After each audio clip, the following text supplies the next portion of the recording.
పాటలలోనూ, మన ఆరాధనలోనూ, మన day to day లైఫ్‌లో ఎక్కువగా వాడుతాం. ఏంటో తెలుసా అది? కృప. మరొకటి కాదు, కృప.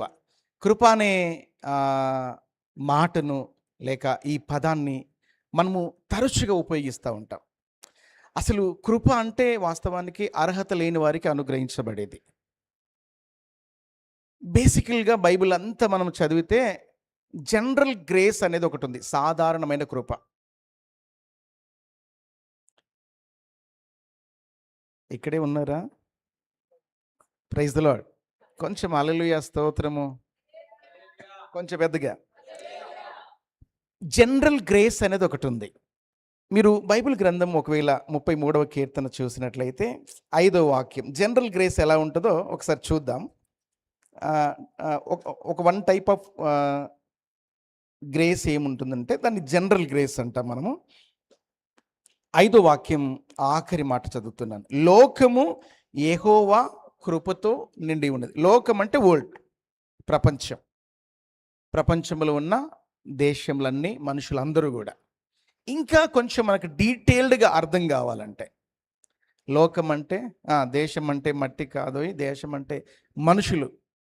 అంటే ఈ భూమి మీద ఉన్న సమస్త మనుషుల మీద దేవుని కృప ఉంటుంది. దీన్ని ఏమన్నారంటే జనరల్ గ్రేస్ అన్నారు. సాధారణమైన కృప. ఇది అందరికీ ఉంటుంది. మీరు ఒకవేళ మత్తయి సువార్త కనుక మీరు చదివినట్లయితే రండి చూద్దాం. నాతో పాటు మీరు ప్రయాణం కొనసాగించాలి. సిద్ధంగా ఉన్నారా? 5వ అధ్యాయం ఒక్కసారి 45వ వచనం. జనరల్ గ్రేస్ ఎలా ఉంటుందంటే చూద్దాం. ఆ మాట మీ కొరకు నేనే చదువుతున్నాను. ఒక అద్భుతమైన విషయం అక్కడ ప్రభువు చెప్పారు. ఆయన చెడ్డవారి మీదను మంచివారి మీదను తన సూర్యుని ఉదయింపజేసి నీతిమంతుల మీదను అనీతిమంతుల మీదను వర్షమును కురిపించుచున్నాడు. దీన్ని ఏమన్నారంటే సాధారణ కృప. ఇది అందరికీ దొరుకుతుంది. మనం ఆరాధకులం కాకపోయినా, మంచి వాళ్ళం కాకపోయినా, భూమి మీద ఉన్న చెడ్డ వాళ్ళకు కూడా కృప ఉంటుంది. అక్కడ చెడ్డవాడు నడుస్తున్నాడని వర్షం ఆగిపోతుందా? అలా ఎప్పుడు చేయడు. అంటే చెడ్డవారి మీద, మంచివారి మీద, మనుషులందరి మీద దేవుని యొక్క కృప అపరిమితముగా ఉంటుంది. దీన్ని ఏమన్నారంటే సాధారణమైన కృప. ఇది అందరికీ దొరికేది, అది మంచోళ్ళైనా చెడ్డోళ్ళైనా. అయితే ఈ కృప మరి సాధారణమైన అందరికైనా అంటే లేదు. కృప 2 రకాలు. నేను మీకు చెప్పిన మొదటిది ఏంటంటే దీన్ని జనరల్ గ్రేస్ అంటారు. రెండవది స్పెసిఫిక్ గ్రేస్, అంటే ప్రత్యేకమైన కృప. జనరల్ గ్రేస్ ఏమో అందరికీ వచ్చేస్తుంది. దానికి ఎలాంటి అర్హత ఏం అవసరం లేదు. ఎలా ఉన్నా, ఎలా జీవించినా అందరితో పాటు నీకు రావాల్సినది వర్షం వస్తుంది, ఆహారం వస్తుంది, పంట వస్తుంది, ఉద్యోగం వస్తుంది, జీతం వస్తుంది, డబ్బులు వస్తాయి. ఇది కామన్గా ప్రపంచంలో ఉన్న మానవులందరి ఎడల జరిగే దేవుని కృప. దేవుని కృప ప్రపంచంలో ఉంటున్న మానవులందరి మీద ఉంది, అది మంచివారైనా చెడ్డవారైనా. ఇది ప్రాథమికంగా మనం తెలుసుకోవాలి. ఇది మాత్రమే కాకుండా స్పెసిఫిక్ గ్రేస్ అనేది ఒకటి ఉంది, అంటే ప్రత్యేకమైన కృప. ఈ ప్రత్యేకమైన కృప అందరికీ దొరుకుతుందా అంటే దొరకదు అని బైబిల్ చెప్తుంది. వింటున్నారమ్మా? ఈ స్పెసిఫిక్ గ్రేస్ ఏదైతే ఉందో, ఈ ప్రత్యేకమైన కృప ఇది అందరికీ దొరకదు. సాధారణమైన కృప అందరికీ దొరుకుతుంది, కానీ ప్రత్యేక కృప అందరికీ దొరకదు. అది కొందరికే. ఆ కొందరిలో ఈరోజు కొంతమందిని మీ దృష్టికి నేను తీసుకురావాలని నేను ఆశపడుతున్నాను. మీరు ఒక్కసారి ఆ మాట కూడా చూడండి. యాకోబు పత్రిక రండి, 4వ అధ్యాయం. ఎవరికి దొరుకుతుంది చూద్దాం. అంటే ఈ స్పెసిఫిక్ గ్రేస్కు ఎవరు యోగ్యులు లేక ఎవరు పాత్రులు చూద్దాం. ఈ కృపకు ఎవరు అర్హులు? మీరు 6వ వచనాన్ని ఒకవేళ చూసినట్లయితే, నేను మీ క్షేమం కొరకు చదువుతాను, మీరు కూడా మీ బైబిల్ చూడాలని నేను మనవి చేస్తా ఉన్నాను. యాకోబు పత్రిక 4వ అధ్యాయము 6వ వచనం. ఇక్కడ రాయబడిన మాట ఏమిటంటే, కాదు కానీ ఆయన ఎక్కువ కృపనిచ్చును. అందుచేత దేవుడు అహంకారులను ఎదిరించి దీనులకు కృప అనుగ్రహిస్తాడు. ఈ ప్రత్యేకమైన కృప భూమి మీద ఉన్న సమస్త జనులకు దక్కదు కూడా. చాలా జాగ్రత్తగా వినాలి.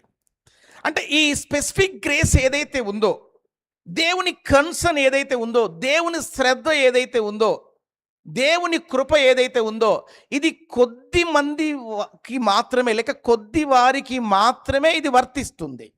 ఆ కొద్ది వారు ఎలాంటి అంటే, అక్కడ రాయబడిన మాట మీరు చూడండి, అహంకారులను ఎదిరించి దీనులకు కృప ఇస్తాడంట. అహంకారులు. ఇంకొక మాట మీకు చూపించి, అహంకారులు అంటే తెలుసా మీకు? అహం ప్లస్ కారం. కారం అంటే గుంటూరు కారం కాదు. అహం అంటే నేనే, కారం అంటే తత్వం. అహం ప్లస్ దాన్ని విడదీస్తే అహం అంటే నేనే. నేను లేకపోతే లేదు, నేను చేయకపోతే లేదు, నేనే ఉన్నాను. నేను అనే తత్వం ఏదైతే ఉంటుందో దాన్ని ఏమంటున్నారంటే అహంకారం.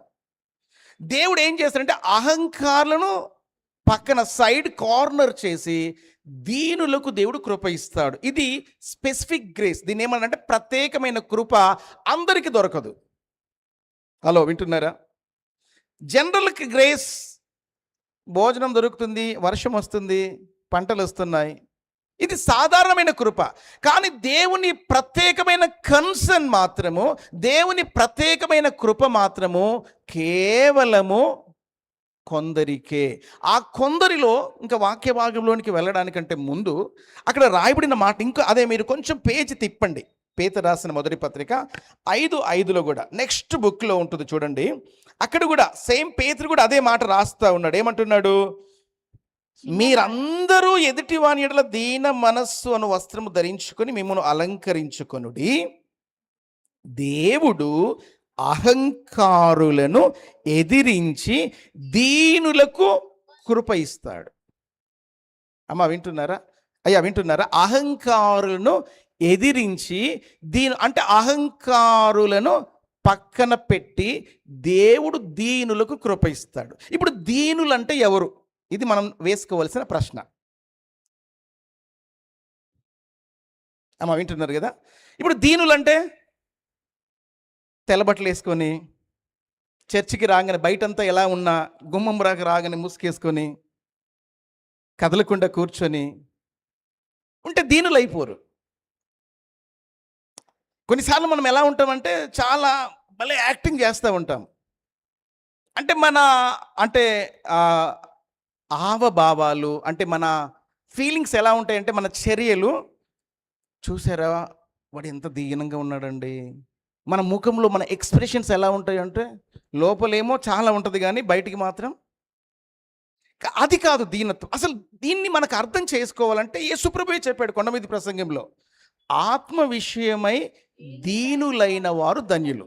అంటే దాని అర్థం ఏంటంటే మౌనంగా ఉండి ఎవరిని కలవకుండా వచ్చి వెళ్ళిపోవడం దీనత్వం కాదు. కొంగేసుకొని ముసుకేసుకొని కూర్చొని ఇది కూడా దీనత్వం కాదు. దీనత్వం ఏంటంటే ఆత్మీయ దరిద్రత గుర్తించి దేవుని కొరకు నిలబడడం. ఆత్మ విషయమైన దీనులైన వారు ధన్యులంటే నీ ఆధ్యాత్మికమైన స్థితి ఎలా ఉందో నీవు ఒకసారి గుర్తించాలి. బయట స్థితి బాగానే ఉంది, బయట బాహ్యమైన స్థితి అందరికీ కనబడుతుంది. మన సంపాదన, మన వస్త్రాలు, మన అంగులు, మన ఆర్భాటాలు. కానీ మన ఆధ్యాత్మికమైన దౌర్భాగ్యము, దరిద్రత అంటే ఆధ్యాత్మికమైన లేమిని మనము తెలుసుకొని, కొన్నిసార్లు మనకి ఎలా ఉంటుందంటే మనకంటే తక్కువ వారిని చూసి వానికంటే నేను బెటరు అనుకుంటాం. హలో, వింటున్నారా? మనకంటే స్టూడెంట్స్ మీరు ఉన్నారు కదా, ఒక మాట మీకు చెప్తాను. మనకంటే మీకంటే క్లాసులో తక్కువ మార్కులు వానికంటే ఎక్కువ అని మీరు చెప్పుకున్నారు. వానికంటే నాకు మమ్మీ, వాడికంటే నాకు వాళ్ళకంటే ఎక్కువ వచ్చినాయి అంటారు. ఎన్ని మార్కులు ఎక్కువ వచ్చాయి? 70%కే ఎక్కువ. మరి నీ క్లాస్మేట్లో ఇంకా 90% ఉన్నారుగా.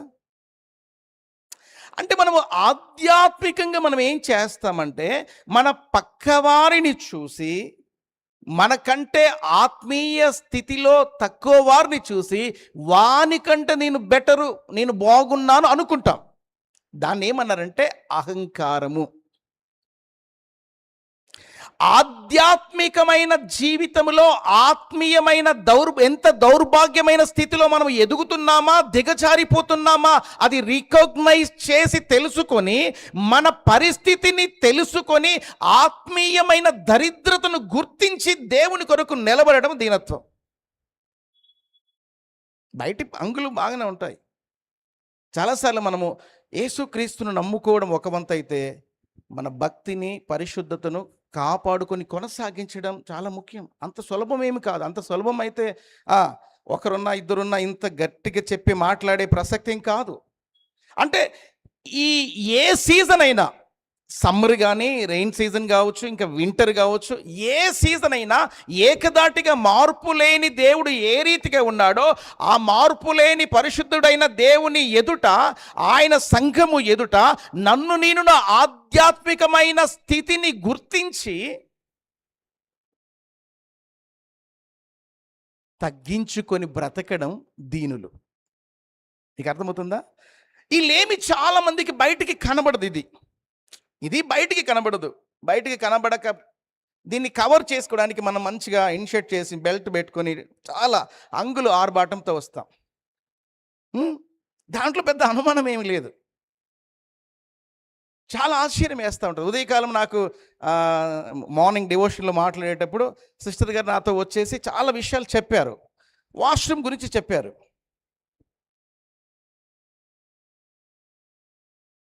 మా అమ్మ వాళ్ళు హెబ్రోన్ చర్చ్కి వెళ్తారు. నేను దగ్గర నుండి విన్న ఒక సాక్ష్యం ఏంటంటే, చిన్నప్పుడు చూసాను, నాకు అంత జ్ఞాపకం లేదు కూడా. సెంట్రల్ గవర్నమెంట్లో జాబ్ చేస్తారు.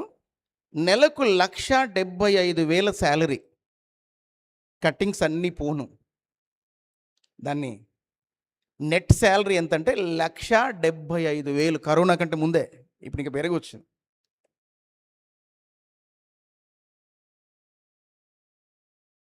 ఆ శాలరీ అంత స్థితి కలిగిన వ్యక్తి అంకుల్, ఆయన ఏం చేస్తాడు, ఆయన మనం వాడే డబ్బా కార్లు కూడా కాదు, మంచి బెంచ్ కార్ వేసుకొని చర్చిలో ఎవ్వరు రాకుండా ముందే వచ్చేసి ఫస్ట్ చేసే పని ఏంటంటే టాయిలెట్స్ బ్రష్ పట్టుకుంటాడు, బకెట్ పట్టుకుంటాడు, టాయిలెట్స్కి వెళ్తాడు.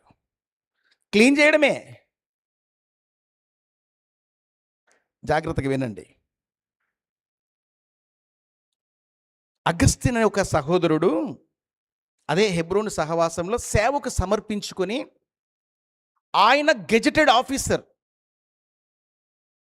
దేవుని సేవకు సమర్పించుకొని దేవుని పని చేయాలని ముందుకు వచ్చినప్పుడు అక్కడ ఉంటున్న పరిచారకులు అన్నారు, బకెట్ జగ్గు పట్టుకొని వెళ్ళు అన్నారు. ఆయన ఏమనుకున్నట్టే, ఎవ్వరు చూడనప్పుడు నేను ఆ బకెట్ తీసుకొని, ఆ జగ్ తీసుకొని టాయిలెట్స్ అన్నీ క్లీన్ చేయడమే పని, నన్ను ఎవరు చూడకుండా ఉంటే బాగుండురా అనుకున్నాడు. భయంతో కొంచెం సిగ్గు, కొంచెం బిడియము, ఇవన్నీ కలిపి బకెట్ పట్టుకొని టాయిలెట్స్ కొరకు వెళ్ళాడు. టాయిలెట్స్ 1, 2, 3 కడిగాడు. 4వ టాయిలెట్ ఆ లోపల డోర్ వేసి ఉంది. ఈయనంటున్నాడు, ఆయన బయటకు వస్తే అది కూడా కంప్లీట్ చేసేస్తే నా పని అయిపోతుంది ఈరోజు అనుకున్నాడు. డోర్ తట్టిన ఆయన రాలే. కాస్త ఒక 5-10 నిమిషాల తర్వాత ఆయన బయటకు వచ్చాడు. ఈయనకంటే చాలా వయసులో పెద్దవాడు, ఉద్యోగంలో పెద్దవాడు, స్థితిలో పెద్దవాడు, సంపన్నుడు, ఈయన పై అధికారి. ఆయన టాయిలెట్ ఈయనకంటే ముందు కడగడం ఆయన ప్రారంభించాడు. ఆయనను చూసినప్పుడు, సార్ మీరేంటి ఈ టాయిలెట్ పని కడుగుతున్నారు? దేవుని పరిచర్య అంటే ఈనాడు మన జీవితాలకు అర్థం కావట్లే. మేము రక్షించబడినప్పుడు గర్వంగా చెప్పగలను, మోకాళ్ళ మీద సంఘాలు కట్టారు మా ఆత్మీయ తండ్రులు, మా ఆత్మీయ నాయకులు. ఆ రోషం, ఆ పట్టుదల ఇంక పోలే. కన్నీటి ప్రార్థనల ద్వారా దీనత్వము అనేది నేను అనే ఆహాన్ని పక్కన పెట్టి దేవుని పనిలో నేను ఉన్నానన్న సమర్పణ కలిగి ఉందంటారా? అలాగే మనము ఒకవేళ చిన్న పని చేస్తే స్టేటస్ పెట్టుకొని నేను ఈ పని చేశాను, ఆ పని చేసుకొని చెప్పుకునే వాళ్ళము మనము. కానీ ఆత్మీయమైన దరిద్రత, దౌర్భాగ్యమైన స్థితిలో నేను ఎలా ఉన్నానో మనము గుర్తించి దేవుని కొరకు సాక్షిగా బ్రతకడము, అది దీనత్వము లేక దీనులు అలాంటి వారికే ప్రత్యేకమైన దేవుని కృప ఉంటుందన్న విషయాన్ని ప్రభు మన జ్ఞాపకం చేస్తున్నాడు. దేవుని బిడ్డలారా, జీవితం బయటికి కనబడేది శారీర సంబంధమైనది. ఈ దృశ్యమైన వాటి మీద మన మనస్సును నిలుపుకొని వీటి కొరకే వెంపర్లాడకూడదు. అదృశ్యమైన దేవుని పని, అదృశ్యమైన జీవితం, అదృశ్యమైన వాటి కొరకు మనము నిలకడగా స్థిరంగా మనము నిలబడి ఉండగలిగినప్పుడు మన ఆత్మీయ దరిద్రత లేక ఆత్మీయ స్థితి ఏంటో మనకు అర్థమవుతుంది. దేవుని బిడ్డలారా, హల్లెలూయా. ఇక్కడ దీనులకు ప్రభు ఏమంటున్నాడంటే, అహంకారులను పక్కన పెట్టి దీనులకు కృప ఇస్తాడు. ఈ స్పెషల్ లేక స్పెసిఫిక్ గ్రేస్ ఏదైతే ఉందో, ప్రత్యేకమైన కృప అందరికీ దొరకదు, దీనులకు మాత్రమే. కొన్ని వచనాలు మీకు ఒక మంచి ఆధ్యాత్మిక నాయకుడు 14 పుస్తకాలు రాసి చరిత్రలో నూతన నిబంధనలో ఎక్కువగా విస్తృతంగా సేవ జరిగించిన మహానుభావుడు, అపోస్తులుడు చూద్దాం. కొరింథీ సంఘానికి రాసిన మొదటి పత్రిక 15వ అధ్యాయం 9వ వచనం ఒకసారి చదువుతారమ్మా. కొరింథీ సంఘానికి రాసిన మొదటి పత్రిక 15వ అధ్యాయము 9వ వచనం. ఏలయనగా నేను అపోస్తులందరిలో తక్కువ వాడను. విన్నారా ఈ మాట? నేను అపోస్తులందరిలో తక్కువ వాడను. ఇక్కడ మీకు పౌలు గురించి కొన్ని మాటలు నేను చెప్పాలనుకుంటున్నాను. మొట్టమొదటిగా, దీనత్వం లేక దీనులకు దేవుని కృప ఉంటుంది. దేవుని కృప ఉంటే చాలు. నేనేమై ఉన్నానో దేవుని కృప. ఆ కృప మనకు దొరకాలి అంటే జనరల్ గ్రేస్ కామన్గా అందరికీ దొరుకుతుంది, కానీ దానివల్ల ప్రయోజనం లేదు.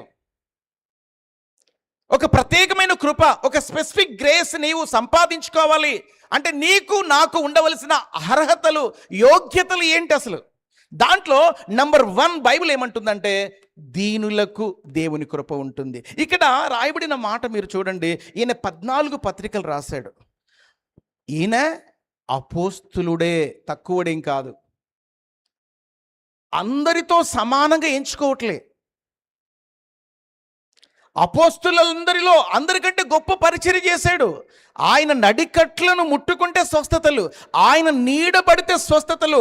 అపోస్తులందరికంటే ప్రథముడని చెప్పుకోవాలి, కానీ అలా చెప్పుకుంటున్నాడా? అయ్యా ఏమంటున్నాడు? అపోస్తుడు కాదు ఆయన, అపోస్తులుడే. అందరికంటే గొప్పగా ప్రయాసపడ్డాడు, అందరికంటే గొప్ప సేవ చేశాడు, అందరికంటే దేవుని తర్వాత, యేసుక్రీస్తు తర్వాత ఎక్కువ ప్రసంగాలు నూతన నిబంధనలో పౌలు లేని ప్రసంగం మనకు ఉండదండి. మరి అంత గొప్ప వ్యక్తి, అపోస్తులలో ఏకంగా దేవుని చేత ఎన్కౌంటర్ చేయబడి పంపబడిన వ్యక్తి, ఆయన అంటున్న మాట, అపోస్తులందరిలో నేను తక్కువ వాడను. ఇలా చెప్పుకుంటామా మనం ఎవరేమైనా? వారికంటే నేను బెటర్ అంటాం. ఒక ఇంటికి భోజనానికి పిలిచారు మమ్మల్ని. అక్క చెల్లెలు 2 ఉన్నారు. అక్క పప్పు రసం పెట్టారు, చెల్లెలు వేరే ఒక నాన్ వెజ్ చేసి పెట్టారు. వాళ్ళది భోజనం వడ్డించడం ఒక గోల అయితే, అన్నా బాగుందా, అమ్మా బాగుంది.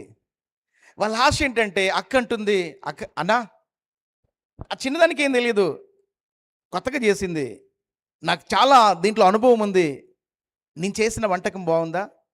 బాగుందమ్మా. అంతటితో ఆగకుండా ఆ వంటకం కంటే ఇది ఏది బాగుంది? కొన్నిసార్లు పరీక్షలు సేవకులకి అంత సులభమేం కాదు. అంటే మనం ఇతరుల కంటే గొప్పగా, హెచ్చుగా, ఉన్నతంగా ఉండాలన్న ఆలోచన మనకు ఉంటుంది. కానీ ఇక్కడ పౌలు అంటున్నాడు, అపోస్తులుడే కానీ అందరిలో తక్కువవాడు. ఒక మాట మీకు గుర్తొస్తుందా? తనను తాను తగ్గించుకున్నవాడు హెచ్చింపబడను. దేవునికి స్తోత్రం కలుగును గాక. ఇంకో మాట మీరు చూడండి, కొంచెం ముందుకెళ్ళి ఎఫెసీ పత్రిక 3వ అధ్యాయం 11వ వచనం చదవండి. ఎఫెసీ పత్రిక, ఎఫెసీలకు రాసిన పత్రిక 3వ అధ్యాయం 11 దేవుడు ఆ, మన ప్రభువైన క్రీస్తు యేసునందు ఓకే చేసిన నిత్య సంకల్పము చొప్పున ఆ, పరలోకములో ఓకే. ప్రధానులకును ఆ, అధికారులకును ఆ, సంఘము ద్వారా ఆ. తన యొక్క నానా విధమైన జ్ఞానము ఆఖరి అమ్మ నేను చదువుతాను తల్లి. అక్కడ ఏమంటుందంటే ఆ ముగింపులో పరిశుద్ధులందరిలో అత్యల్పుడనైన నాకు ఈ కృప అనుగ్రహించెను. మొట్టమొదటి ఏమంటున్నాడు? అపోస్తులందరిలో నేను తక్కువ వాడను. హలో, వింటున్నారా అమ్మ, వింటున్నారా? అపోస్తులుడే కానీ గొప్ప పరిచర్య చేశాడు, కానీ ఆయన అంటున్న మాట ఏంటంటే అపోస్తులందరిలో నేను తక్కువ వాడను. రెండవది అంటున్నాడు పరిశుద్ధులు. ఎవరు పరిశుద్ధులు? విమోచించబడిన సంఘములో మిగతా వాళ్ళందరూ ఉన్నారు, వారందరికంటే నేను అత్యల్పుడను. అమ్మ, వింటున్నారా? వాడికంటే బెటర్ అనుకుంటాం కదా. పాట పాడితే వాడికంటే నేను బాగా పాడతాను, వాయిద్యాలు వాయిస్తే వానికంటే నేను బాగా వాయిస్తాను, జీవిస్తే వానికంటే వాని జీవితం కంటే నా జీవితం బెటర్ అనుకుంటాం. కానీ ఇక్కడ చూడండి, పరిశుద్ధులందరిలో నేను అత్యల్పుడను. అసలు ఎంత హంబుల్ కదా, మీరు ఆలోచించండి. అందుకే దేవుని యొక్క ప్రత్యేకమైన కృపకు ఆయన పాత్రుడు. అమ్మా, అందరికీ దొరకదు కృప. కృప కృప అంటే రాదు, పాడితే వచ్చేది కాదు. కృపకు యోగ్యులు ఎవరు? అర్హతలేంటి? మనం ఆలోచన చేస్తే పౌలు జీవితంలో అపోస్తులుడు అయినప్పటికీ, గొప్ప అపోస్తులుడు అయినప్పటికీ కూడా ఆయన అపోస్తులలో తక్కువ వాడుగా ఉన్నాడు. రెండవది ఆయన అంటున్నాడు పరిశుద్ధులందరిలో నేను ఏమండి నేను సిఎస్ఐ, సిఎన్ఐ, బ్యాప్టిస్ట్, లూథరన్, ఇంకా మెయిన్ లైన్ చర్చ్, ఎబ్రోను, అన్ని చర్చెస్కి వెళ్ళి నేను వాక్యం అందిస్తాను. వాక్యం ఇప్పటికి కూడా ప్రకటన చేస్తూనే ఉంటాను. నేను వెళ్తాను. నేను వెళ్ళిన తర్వాత నన్ను ఆహ్వానించిన వాళ్ళు, అయ్యా ఈ టైంకి ఇలా ఉంటుందని షెడ్యూల్ చెప్తారు. ఆ టైం ప్రకారం నా సేవ ముగించుకుని నేను వెళ్తాను. నేను వెళ్ళి వెనక కూర్చుంటాను. చాలామంది స్టేజ్ మీద సేవకులను కూర్చోబెడతారు. ఆ తప్పు ఒప్ప మీరే చెప్పాలి. నేను కూర్చోడానికి ఇష్టపడను. వాళ్ళు ఏం చేస్తారంటే, ఆరాధన అయిపోతుంది, వాక్య ప్రకటన, ఇంకా పాస్టర్కి రాలేదు, ఫోన్ కొడతా ఉంటారు, నేను అక్కడే ఉంటా. వాళ్ళు అంటారు, అయ్యా రండి సార్ మీరు వచ్చి కూర్చోండి అంటారు. నేనంటాను, వాక్యం ప్రకటించే టైంకు నేను వచ్చి మాట్లాడి వెళ్ళిపోతాను. శాల్వాలు కానీ, గ్యార్లాండ్ కానీ, సన్మానాలు కానీ,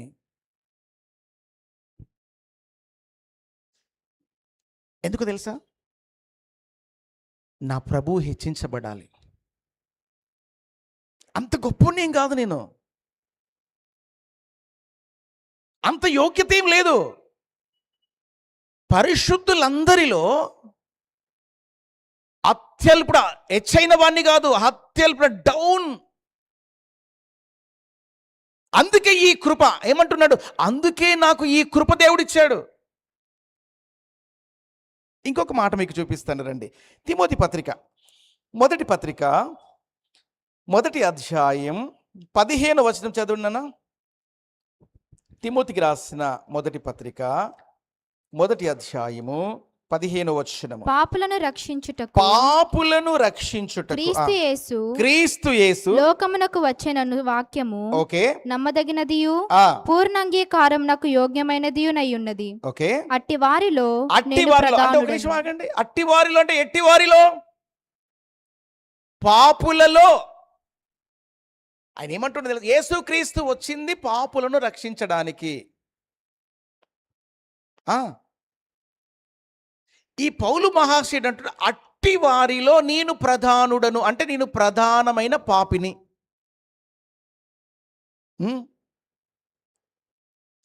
ఒకవేళ దేవుడు మనల్ని నిలదీస్తే మనము తప్పించుకోవడానికి ప్రయత్నం చేస్తామా? పట్టబడతామా దేవుని చేత? అంటే పాపులలో, ఒకవేళ భూలోకములో ఉన్న పాపులందరిలో నేను ప్రధాన పాపిని, నేను గొప్ప పాపిని అంటున్నాడు. పరిశుద్ధులలో అత్యల్పుడను, అపోస్తులలో తక్కువ వాడను, పాపులలో ఏమండి ప్రధాన పాపిని. ఎంత హంబుల్, ఎంత దీనత్వం మీరు చూడండి. మనం ఏమో వీటి కంప్లీట్గా డెడ్లీ, దానికంతా రివర్స్ ఉంటాయి. మన స్టేట్మెంట్స్ ఎలా ఉంటాయి? రైట్, రెవరెండు, ఆ బీడీలు పెట్టుకొని, ఆ డిగ్రీలు పెట్టుకొని, చదివింది ఇంత, చెప్పేది ఇంత, ఏముండదు. ఈ మధ్యకాలంలో మా కుటుంబస్తులు వేరే ఒక పెద్ద పేరు మోసిన మన బుక్స్ ఉన్నాయి కదా, పరిచయం చేద్దామని, మహిళామణులు పుస్తకం పరిచయం చేద్దామని ఒక పెద్ద 100 మంది 1000 మంది ఉన్నారు సేవకులే. ఆ పేర్లు ఏమీ చెప్పకూడదు కానీ, సరే వీళ్ళు వెళ్ళిన తర్వాత చాలా పెద్ద పెద్ద సేవకులే ఉన్నారు. పెద్ద పెద్ద సేవకులే, చాలా అనుభవం కలిగిన వారు.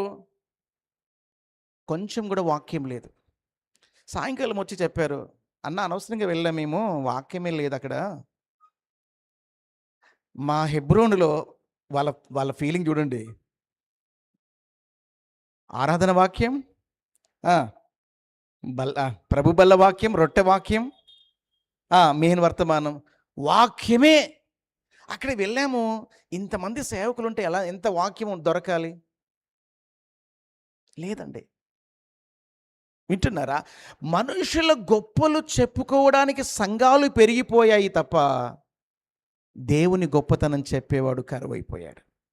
Praise the lord. అందుకే ఆయన అంటున్నాడు, నేను పరిశుద్ధులలో అత్యల్పుడను, అపోస్తులలో తక్కువ వాడను, పాపులలో ప్రధాన పాపిని.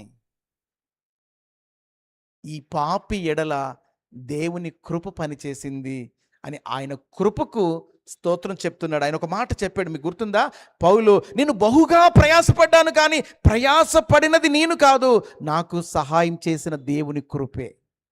అంటే ఆత్మీయ జీవితంలో ఎంత తగ్గింపు స్వభావం కలిగి ఉన్నాడండి ఆయన. అమ్మా వెనక వింటున్నారా? వినబడుతుందా? కొంత చేతులు ఎత్తుతారా? స్తోత్రం. అయ్యా వినబడుతుంది కదా, క్లియర్ కదా? Praise the Lord. ఇక్కడ మనం చూస్తున్నాం 2 కైండ్ ఆఫ్ గ్రేస్ గురించి. మనం 1 టైప్ ఏముందంటే, 1 కైండ్ ఆఫ్ గ్రేస్ ఏంటంటే, ఇది జనరల్ గ్రేస్, అందరికీ దొరికేది. సెకండ్ వన్ ఏంటుందంటే, ఇది స్పెసిఫిక్ గ్రేస్, ఇది ప్రత్యేకమైన కృప, ఇది కొందరికి మాత్రమే. అందులో ఎవరికి దీనికి యోగ్యులు, ఈ కృపకు ఎవరు అర్హులు అని చెప్పగలిగితే, మొట్టమొదటిది దీనులు, దీనత్వం కలిగిన వారు, ఆత్మీయమైన దరిద్రత గుర్తించి తగ్గించుకున్నవాడు. ఇక కొంచెం ముందుకు వెళ్దాం. రెండవది, ఈ స్పెసిఫిక్ గ్రేస్ ఏదైతే ఉందో, యెషయా గ్రంథం 66వ అధ్యాయము 2వ వచనాన్ని చదవండి అన్న. రెండవది, మొదటిగా దీనులకు లేక దీనత్వం కలిగిన వారి, అహంకారులకు నేనే అనేది వద్దు. ఆ తత్వం, ఆ స్వభావం, అది దేవుడు వారిని కార్నర్ చేస్తాడు. దీనులకు దేవుని కృప ఉంటుంది. ఇక సెకండ్ వన్ మనం చూస్తే, చదవనా? అవన్నీ నా హస్తకృత్యములు, అవి నా వలన కలిగినవని యెహోవా సెలవిచ్చుచున్నాడు. ఎవడు దీనుడై నలిగిన హృదయము కలిగి నా మాట విని వణుకుచుండునో వానినే నేను దృష్టించుచున్నాను. అంటే వాని మీదనే నేను కృప చూపిస్తున్నానని అర్థం. హలో, వింటున్నారా? నేను హైదరాబాద్లో కొన్ని మెయిన్ లైన్ చర్చెస్కి వెళ్ళి మాట్లాడాను, కానీ పేర్లు చెప్పకూడదు, ఎందుకంటే వాళ్ళంతా మన ఫాలోవర్సే ఉన్నారు.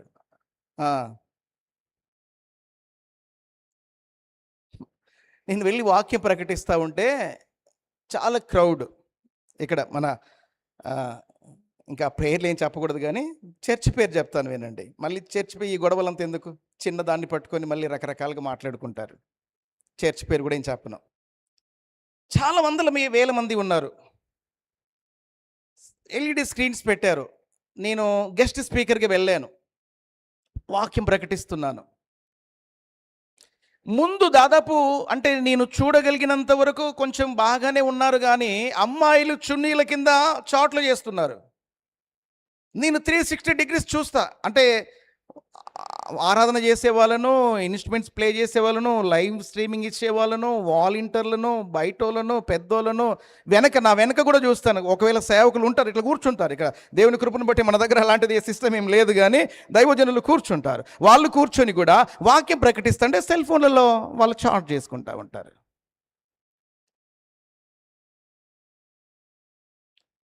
బైబిల్ ఎంత స్పష్టంగా చెప్తుంది తెలుసా? దేవుని మాట విని ఎవడు వణుకుతాడో వాని మీద దేవుని కృప ఉంటుంది. ఇక్కడే ఉన్నారా? మా ఊరోళ్ళైతే ప్రభువానికి స్తోత్రం అయ్యా, నాతోనే మాట్లాడుతున్నావు. మీరు ఆలోచన చేయండి, ఇప్పటికీ మన చర్చిలో కూడా అట్లాంటి పాడు చెడ్డ అలవాట్లు వచ్చేసాయి. ఇదిగో అన్ని కెమెరాలే. నేను 2 సార్లు వస్తాను.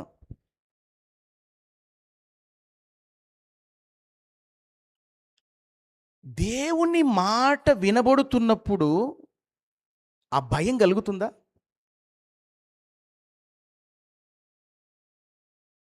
ఒక 40-42 సంవత్సరాలు అంటే మేము చిన్న పిల్లలం, అసలు అప్పుడే ఇంకా ఎల్కేజీ ఎలిమెంటరీ స్కూల్లో కూడా లేదు, పాలు తాగే వయసులో ఉన్నాం. చిన్నప్పుడే మమ్మల్ని పెంచిన భక్తి మిషనరీల జీవితం చాలా గొప్పగా ఉంది. అందుకే ఇంతకాలం వైదొలగికుండా దేవుడి సేవలో 25 ఏళ్ళు ఉండమంటే ఆయన కృపే, దాంట్లో అనుమానం ఏం లేదు. దాదాపు ఒక 40-42 సంవత్సరాల క్రితం మీ అందరికీ తెలుసా, దైవజనులు భక్త్ సింగ్ గారు, హెబ్రోను సంఘ వ్యవస్థాపకులు. తెలిస్తే చెయ్యొద్దండి. ఓకే, అయ్యా ఆయన దైవజనులు భక్త్ సింగ్ గారు మాట్లాడుతున్నారు. ఏం మాట్లాడుతున్నారంటే, రొట్టె ద్రాక్షరసం ప్రభుబొల్ల గురించి మాట్లాడుతూ, దేవునితో సమాధానం లేకుండా, మనుషులతో సమాధానం లేకుండా ఉన్నవారు ఇందులో పాలు పంపులు పొందుకోవద్దు. అందరూ చెప్పేదే, అందరూ పాస్టర్లు చెప్పేటట్టు కొత్తదేముంది? అలా వింటున్నారా? ప్రతి పాస్టర్ చెప్పేదే, దేవునితో సమాధానంగా ఉన్నావా లేవో చూసుకోవాలి, మనుషులతో సమాధానంగా ఉన్నావా లేవో చూసుకోవాలి. ఇది లేకపోతే దేవుని దగ్గరికి, ప్రభు వాళ్ళ దగ్గరికి రావద్దు, వస్తే నష్టమే తప్ప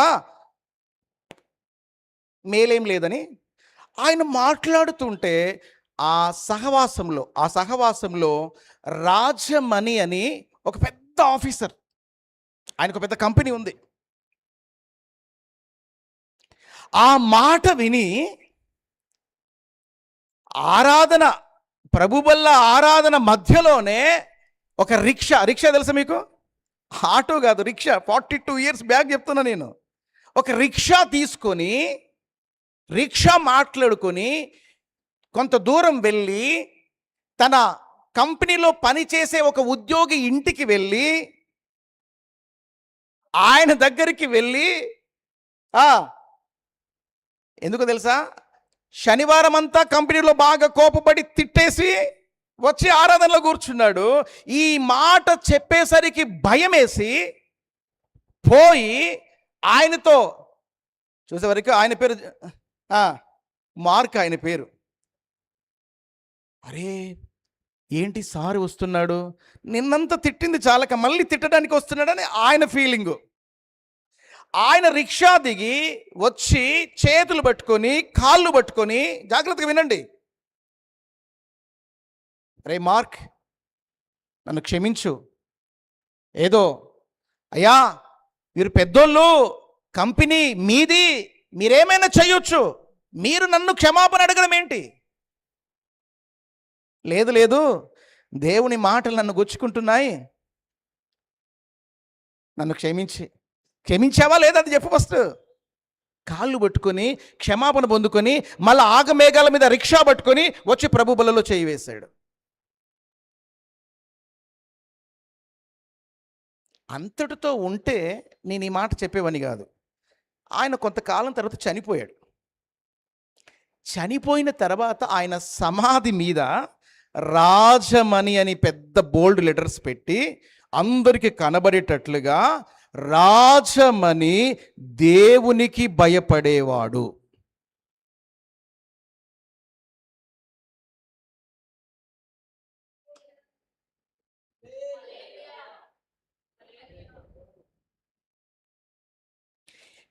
అంటే ఆ ఒక్క సందర్భమే కాదు, కానీ దేవుని వాక్యం ప్రకటించబడుతున్నప్పుడు తన జీవిత కాలములో ఎంతగా దేవునికి భయపడ్డాడు రాజమణి. ఒక మాట మీకు చెప్పనా, నన్ను మినహాయించి మన సమాధుల మీద ఏం రాస్తారు? అసలు దేవునికి భయపడేవారిమేనా మనం? దేవుని వాక్యం ప్రకటించబడుతున్నప్పుడు ఆ చర్చిలో చున్నీల దగ్గర చాట్లు చేసుకున్నట్లు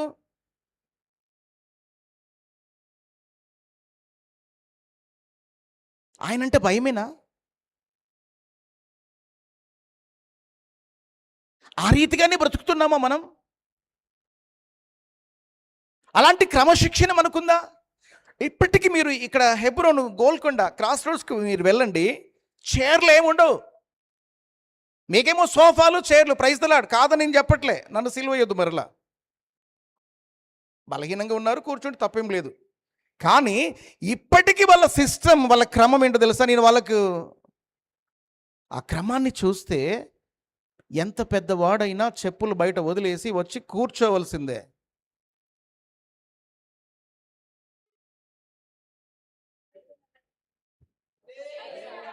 దేవుని వాక్యం మోకాళ్ళ మీద చదివి ఉందంటారా భక్తి? దేవుని స్పెసిఫిక్ గ్రేస్ ఎవరికి దక్కుతుంది? ఒకటి, దీనులకు, ఆత్మీయ దరిద్రత గుర్తించి జీవితాలను సరి చేసుకున్న వాళ్ళకి. రెండవది, దేవుని మాట, ఏమ్మా చదవండి తల్లి ఆ మాట, ఎవడు నా మాట విని దీనుడై వణుకుచు ఉన్నాడో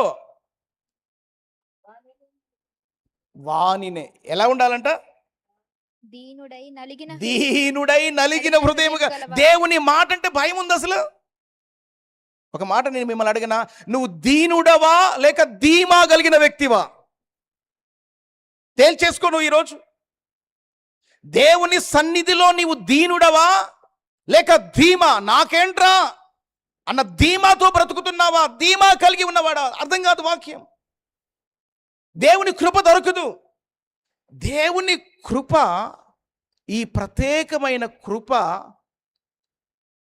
ఎవరికి దొరుకుతుంది అంటే, ఒకటి దీనులకు, రెండవది దేవుని మాట విని భయపడేవారికి. భయపడుతున్నావా? అక్కడే అసలు ఆ సాక్ష్యం నేను విని చాలా ఆశ్చర్యపోయాను దేవుని బిడ్డలారా. ప్రభు వల్ల సమయంలో అక్కడ నుండి వెళ్ళి పరిగెత్తి వెంటనే ఉందా తెగింపు, క్షమాపణ?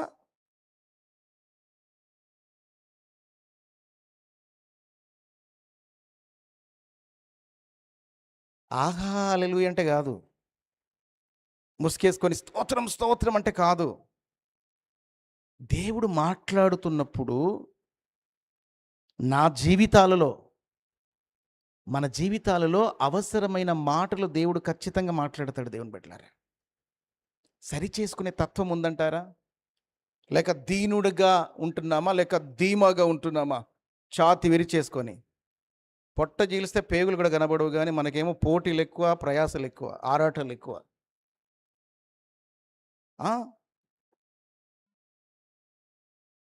ఆ హంబుల్, మనం దేవుని మాట వింటే ఎంత భయముతో.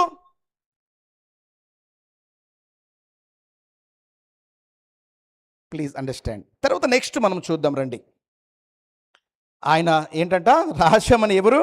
దేవునికి భయపడేవాడు. అమ్మో, దేవుడు చూస్తున్నాడు. దేవుని బిడ్డలారా, ఎబ్రీలకు రాసిన పత్రిక 12వ అధ్యాయం. ఎవరికి దేవుడు కృప ఇస్తాడు?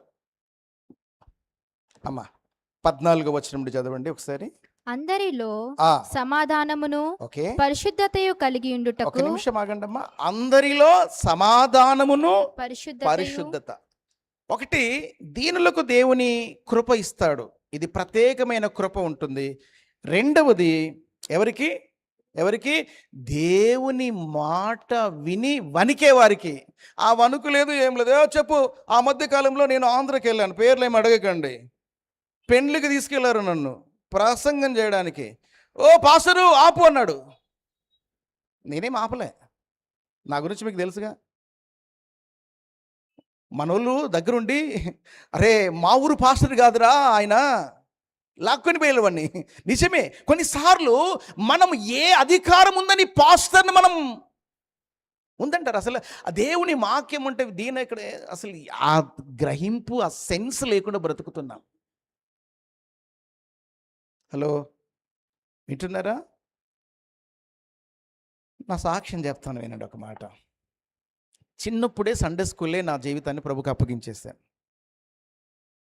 దాదాపు 12 నుండి 13 సంవత్సరాలు చదువుకుంటూ దేవుని పరిచర్యలో అన్నీ చేసేవాళ్ళం. అంటే ఇక ఈ పరిచారకుల కంటే, అమ్మ వింటున్నారా, ఈ పరిచారకుల కంటే గొప్ప పని చేసేవాళ్ళం. ఇప్పుడు మీకు అన్ని మాపులు అవన్నీ ఉన్నాయి, కానీ అవంతా మట్టి కూడా క్లీన్ చేసి వాటంతా కూడా అది చేసేవాళ్ళం. అయితే పుల్పీట్ దగ్గరికి మా పాస్టర్ గారిని మమ్మల్ని రానిచ్చేవాడు కాదు. అన్నీ మేము చేసేది, అంత క్లీనింగ్ అంతా మాదే, అరేంజ్మెంట్స్ అన్నీ మావే, అందరినీ కూర్చోబెట్టడం మాదే, చెప్పులన్నీ సర్ది పెట్టడం మాదే.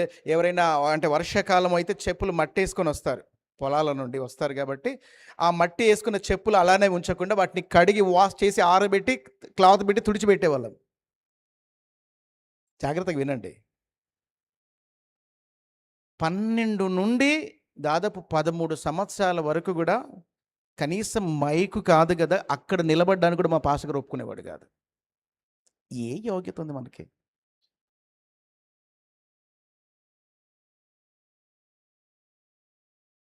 ఒకరోజు దేవుడు సేవకు పిలుచుకున్నప్పుడు, దేవుడు నాతో మాట్లాడుతున్నప్పుడు, ఆయన మాట విన్న తర్వాత మా ఆత్మీయ తండ్రి గారు ఇప్పుడు ప్రభు దగ్గరికి వెళ్ళారు.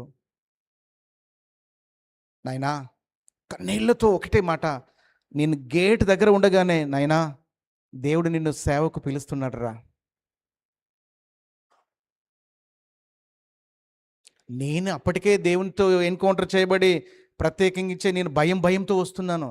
నాయనా దేవుడు నిన్ను పిలుస్తున్నాడు రా సేవకు. ఈ పిలుపు నమ్మదగినదిరా, ప్రేయర్ చేసుకో. వచ్చి పరిగెత్తుకొని వచ్చి కౌగిలించుకొని ముద్దు పెట్టుకొని, నాకొక్క వెలితి ఉండి నా ఆత్మీయ తండ్రికి నేనేం చేయలేకపోయాను. చిన్నపిల్లలుగానే ఉన్నాం మేము, అంత రిసోర్సెస్ ఏం లేవు. ఇంకా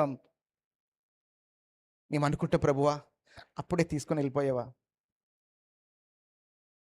ప్రభు గుర్తు చేస్తాడు. అలాంటి వాళ్ళు లేరండి. ఈనాడు మనం అంత హంబుల్, అంత దేవుని మాట. మీకు తెలుసో తెలియదు కానీ జూమ్కు 4:30కి రావాలంటేనే మీకు కింద మీద పడుతున్నారు. కానీ మా పాస్టర్ గారికి 4 గంటలకు వచ్చి ఊహలు నాదు ఊటలు, ఆ పాటతో అందరు లేసేవాళ్ళు. అంత పరిశుద్ధత, అంత అనాయింటింగ్, అంత దేవుని కృప, దేవుని మాట అంటే అంత గొప్పది. దేవుని బిడ్డలారా, ఇక్కడ మనము అలాంటి వారికి దేవుని కృప ఉంటుంది. ఆ స్థితిలో మనం ఉంటే అదే కృప మనకు పని చేస్తుంది. ప్రభు అదే చెప్తున్నాడు. ఇక్కడ మనం చూసినట్లయితే పరిశుద్ధులకు, చదవండి అన్న అక్కడ, అందరి యందు సమాధానమును పరిశుద్ధతయు కలిగి ఉండుటకు. ఎవరికి దేవుని కృప ఉంటుంది? ఇక్కడ 2 వేరు ఈ సందర్భాలు, ఇవి 2 మనం చూద్దాం. ఒకటి, పరిశుద్ధులకు దేవుని కృప ఉంటుంది. పరిశుద్ధత, జస్టిఫికేషన్, శాంటిఫికేషన్ అనే మాట మనం చూస్తాం. రక్షించబడిన తర్వాత నీ పాపాలు కడిగేశాడు, అయిపోయింది, నువ్వు పరిశుద్ధుడు అయిపోయావు. అంతటితో ఆగదు. రక్షించబడడం ఒక ఎత్తు అయితే, నీ రక్షణ తుద వరకు, ఆయన వచ్చే వరకు, నువ్వు పోయే వరకు పరిశుద్ధతను నీవు ఏం చేయాలి? కాపాడుకుంటూ బ్రతకాలి. పరిశుద్ధత చాలా ముఖ్యం దేవుని బిడ్డలారా. ఒక దైవజనుడు ఇలాగ మాట్లాడుతూ, సంసోను గురించి చెప్తూ సంసోను సంసోను కంటే ఒంట్లో బలమంట, కంట్లో బలహీనత అంట. సంసోనుకు ఒంట్లో బలం, కంట్లో బలహీనత.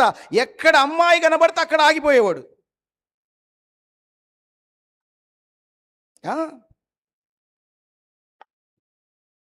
అపవిత్రత.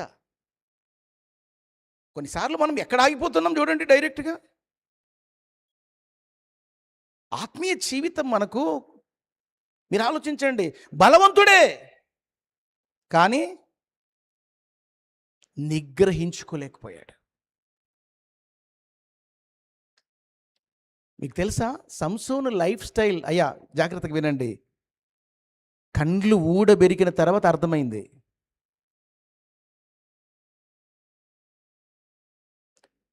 అప్పుడు రొమ్ము కొట్టుకున్నాడు, అప్పుడు అంగలార్చాడు. ఆ దినము రాకముందే, దుర్దినములు రాకముందే, వీటి యందు నాకు సంతోషము లేదు అని చెప్పు సంవత్సరములు రాకముందే, ఇప్పుడే దినములు చెడ్డవి, ఇప్పుడే ఒక సమర్పణ చేసుకుంటావా? పరిశుద్ధత అన్నప్పుడు మనం చూసినట్లయితే దేవుని బిడ్డలారా, మీరు తిమోతి పత్రిక చూడండి ఒకసారి. కడవరి రోజులలో ఎలా ఉంటారంటే 3వ అధ్యాయం, 2వ పత్రిక 3వ అధ్యాయం 5వ వచనాన్ని చదువునా. తిమోతికి రాసిన 2వ పత్రిక 3వ అధ్యాయం 5వ వచనం. పైకి భక్తి గల వారి వలె ఉండి దాని శక్తిని ఆశ్రయించని వారు. ఎవరు వీరు? పైకేమో భక్తి, హోలీ, జనాలు వెళ్ళిపోతూ ఉన్నారు. పాస్టర్లు గాక పాస్టర్లు, ప్రవక్తలు గాక ప్రవక్తలు, సేవకులు గాక సేవకులు, సంఘాలు గాక సంఘాలు నడిపించబడుతున్న కోకలులు కదా. పైకి కడవరి రోజులలో పైకంతా కూడా ఒక భక్తి, ఒక కవరప్. ఈరోజు ప్రభు ఏమంటుండో తెలుసా? నీ ముసుగు తీసేసి ఫస్ట్. ఇంకా మీకు వాడుక భాషలో అమ్మాయిలు ఎక్కువ ఉన్నారు కాబట్టి మేకప్ తీసేయి, అసలు నీ రంగు పడుతుంది, రంగు ఏంటో తెలుస్తుంది, అసలు రంగు బయటపడుతుంది కదా.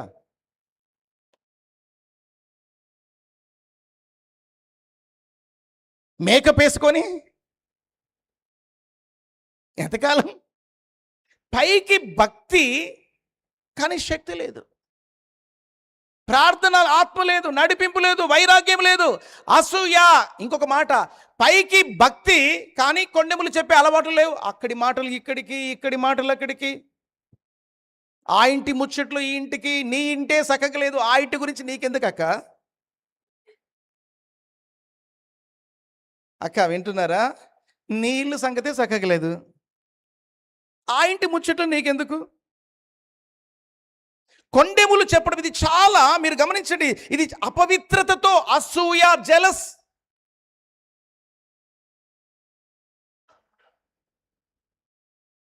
ఉందా పరిశుద్ధత? క్షమించలేని తత్వం ఒకటి ఉంది. విన్నారా దేవుని బిడ్డలారా? క్షమించలేని ఒక తత్వం, అన్ఫర్గివ్నెస్ స్పిరిట్. నేను తగ్గనురా, వాడే రావాలి. ఇదంతా కూడా దేవుని యొక్క లక్షణాలు కాదు, ఇది పరిశుద్ధతకు డెడ్లీ ఆపోజిట్. అప్పుడప్పుడు పరిచారకులలో నేనేం పేర్లు చెప్పను కానీ ఒకప్పుడు చెప్పాను కానీ అలుగుతూ ఉంటారు, నా దగ్గర కంప్లైంట్స్ వస్తాయి. వాక్యం ఇసుక అడగడమే. ఈ సోప్, అయ్యా వింటున్నారా? ఇది వాషింగ్ పౌడర్ కంటే తెల్లగా చేస్తుంది నిన్ను. నిర్మా సర్ఫ్ కంటే తెల్లగా చేస్తుంది, తలతల మెరిసిపోతావు. ఆత్మీయమైన పరిశుద్ధత లేకుండా, మీకు లాస్ట్ ఇంటెన్షన్స్ గురించి చెప్పాను, ఉద్దేశాలు. పాత నిబంధన కాలంలో చేస్తే తప్పు, కొత్త నిబంధన కాలంలో చూస్తే తప్పు. నువ్వు కత్తి తీసి పొడవాల్సిన అవసరంలే, ఒక స్కెచ్ చేస్తే చాలు. అందుకే పాలిటిక్స్ గురించి నేను మాట్లాడతా ఒక 2 మాటలు. ఒక మాట ఏంటంటే, రాజకీయంలో చెస్ ఆట తెలుసా మీకు? హలో, చెస్ తెలుసు? ఎంతమందికి తెలుసు? రాజకీయము సేమ్ చెస్ గేమ్ లాంటిది.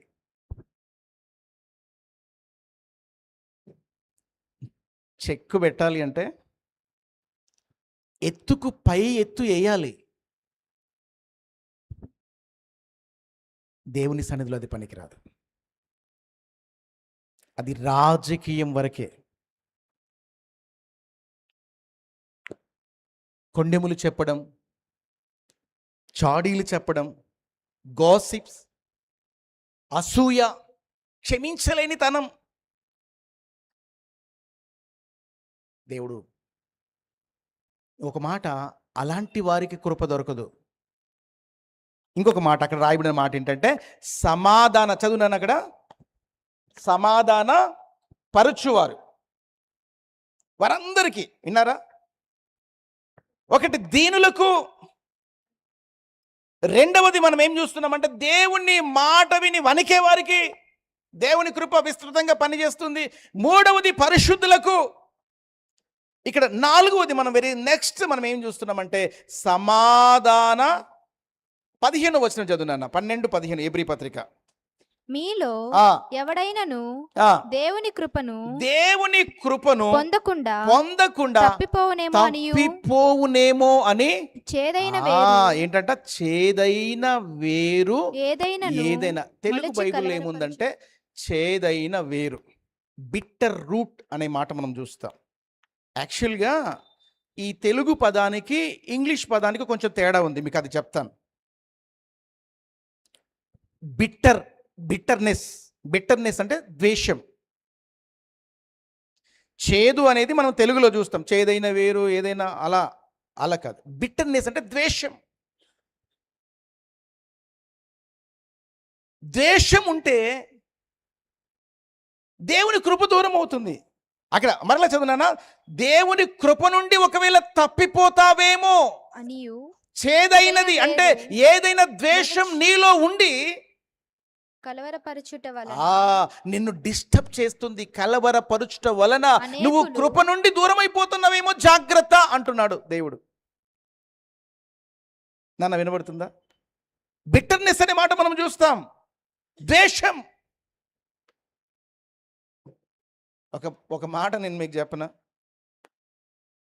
నేను ఇండియన్ మిషనరీ సొసైటీ నుండి, తిరునెల్వేలి డయాసిస్ నుండి నేను మిషనరీగా పనిచేస్తూ వచ్చాను. దేవుని మహాకృపను బట్టి మారుమూల ప్రాంతాలలో కూడా దేవుని సేవలో వాడబడుతూ వచ్చాం. కొన్ని ఆర్గనైజేషన్లో కూడా అమ్మగారు ఒక గొప్ప పనిలో కూడా వారు వాడబడుతూ వచ్చారు. మా సేవలో కొన్ని అనుభవాలు మీకు చెప్తాం. మేము రిమోట్ ఏరియాలలో పనిచేసే కాలంలో మా పైన సబార్డినేటు, డిస్ట్రిక్ట్ లీడరు, దాని తర్వాత స్టేట్ లీడరు, దాని తర్వాత నేషనల్ లీడర్స్ ఉండేవాళ్ళు. ఇలాగా అప్పుడు ఉమ్మడి ఆంధ్రప్రదేశ్ అంటే తెలంగాణ ఇంకా సపరేట్ కాలేదు, ఉమ్మడి ఆంధ్రప్రదేశ్ ఉన్నప్పుడు చాలా పనబడి సేవలో ఉన్నారు కాబట్టి ప్రాబ్లం ఏం లేదు. ఒక జోన్ నుండి ఒక మారుమూల ప్రాంతంలో వాళ్ళు ఎప్పుడూ కూడా సమాధానము లేకుండా వారు దేవుని సేవ కొనసాగించేవారు. స్టేట్ హెడ్ ఆఫీస్ వచ్చేసి చెన్నైలో. వాళ్ళకి ఏంటంటే క్వార్టర్లీ లేక 6 monthsకి ఒకసారి రిపోర్టింగ్ కొరకు వెళ్ళారు. అక్కడ ఒక రిపోర్ట్ ఏంటంటే ఇద్దరు సేవకులే, కానీ వారిద్దరి మధ్యలో సమాధానం లేదు.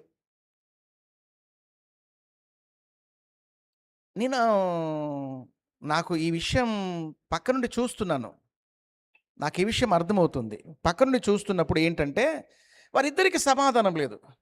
అక్కడ మా తరపున ఉన్న ఒక నేషనల్ లీడర్ ఎవరైతే ఉన్నారో ఆయన ఏమన్నారు చెప్పారా? ఆయన ఏమన్నాడంటే, ఇదిగో మీ ఇద్దరు కూడా సేవలో మీరు కొనసాగడానికి అవకాశం లేదు, మీకు ఒక ఛాన్స్ ఇస్తున్నాం, మీరు ఎవరి ఇంట్లోకి వారు వెళ్ళిపోండి, మీరు ఇష్టమైనన్ని రోజులు మీ ఇళ్ళలోనే ఉండండి. కండిషన్ ఏంటో తెలుసా? మిమ్మల్ని రిపోర్ట్ కూడా అడగం, జీతాలు ఇస్తాం, శాలరీస్ కూడా పంపించేస్తాం, అలవెన్సెస్ అన్నీ ఇస్తాం, ఎక్కడ ఇబ్బంది ఉండదు. మీరిద్దరు ఇట్లా అసమాధానంగా ఉండి దేవుని పరిచర్య చేయడం మంచిది కాదు, వెళ్ళిపోండి. నిర్ణయం తీసుకుని మీరు ఎన్ని రోజులు కావాలంటే అన్ని రోజులు మీరు ఉండొచ్చు. అని చెప్పారు.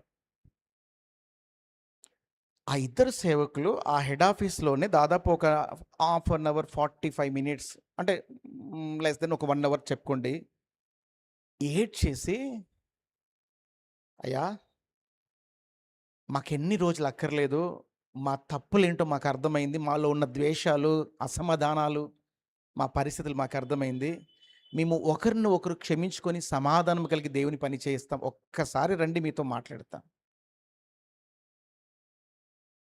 కండిషన్స్ మీద దేవుని కృప పని చేసింది.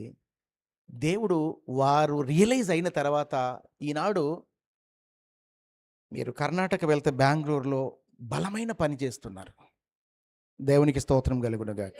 నేను ఎందుకు ఈ మాట మీకు చెప్తున్నానంటే, సమాధాన పడేవారు, సమాధాన పరిచే వారికి దేవుని కృప తోడై ఉంటుంది. హల్లెలూయా. ఒకటి, దీనులకు దేవుని కృప. ఈ స్పెసిఫిక్ గ్రేస్ ఏదైతే ఉందో, ప్రత్యేకమైన కృప, నువ్వు దీనంగా, ఆధ్యాత్మికంగా దీనంగా నిన్ను నీవు తగ్గించుకుంటే దేవుని కృప నీకు తోడై ఉంటుంది. రెండవది, దేవుని మాట విని వణికే స్థితిలో నీ ఉంటే, భయపడే స్థితిలో నీ ఉంటే దేవుని కృప నీకు తోడై ఉంటుంది. మూడవది, నీవు పరిశుద్ధంగా నీ జీవితాన్ని పరిశుద్ధంగా ఉంచుకుంటే దేవుని కృప నీకుంటుంది. ఇంకొక మాట, 4వది మనం చూస్తున్నాం, సమాధాన పడేవారికి, సమాధాన పరిచేవారికి. ఇప్పుడు ఒక ప్రశ్న అడిగిన మిమ్మల్ని, మీ పక్కన కూర్చున్న వాళ్ళతో మీకు సమాధానం ఉందా? ఉంటేనే కూర్చున్నారు. నెక్స్ట్ వీక్ నుండి మీరు ఏం చేయాలంటే, ఈ వీక్ కూర్చున్న వాళ్ళు నెక్స్ట్ వీక్ కూర్చోకుండా మార్చండి, అందరితో కలిసిపోవాలి మీరు. మేము కొన్ని రిట్రీట్స్ క్యాంప్స్ చేసినప్పుడు కూడా మేము ఏం చేస్తామంటే, ఒక 1-2 డేస్ 3 డేస్ అలా పెట్టేస్తే, ముందున్న వాళ్ళు అంటే వేరే వేరే స్టేట్స్ నుండి వస్తారు కాబట్టి మీరు అందరూ మింగిల్ అయిపోండి, అందరూ కలవండి, వాళ్ళతో మాట్లాడండి, కమ్యూనికేషన్ పెంచుకోండి, కలిసి ప్రేయర్ చేయండి. ఎప్పుడు కూర్చున్నతోనే ఏమంటారు, ఆర్టీసీ బస్సు ఏమంటారు, మహిళలకు ఉచితంగా రిజర్వేషన్ ఇచ్చినట్లు అలా కాకుండా, ఈరోజు ఈ అక్కతో కూర్చున్నాను, రేపు ఇంకో అక్కతో కూర్చుంటున్నాను, ఈరోజు సహోదరుడితో కూర్చున్నాను, రేపు మరొక సహోదరుడితో, అందరితో నేను సమాధానంగా. ఒక మాట నేను మిమ్మల్ని అడిగిన, అందరితో సమాధానంగానే మీరు ఉన్నారా? ఇంకొక ఛాన్స్ ఇస్తున్నాను మీకు. ఒకవేళ లేకపోతే ఇప్పుడే ఈ ప్రసంగం మధ్యలోనే మీరు వెళ్ళి సమాధాన పడండి. ఒకవేళ దూరం ఉంటే ఇప్పుడే ఒక ఫోన్ చేసి సరి చేసుకోండి. అలాంటి వారికి దేవుని కృప విస్తృతంగా పనిచేస్తుంది. ఆమేన్. హల్లెలూయా.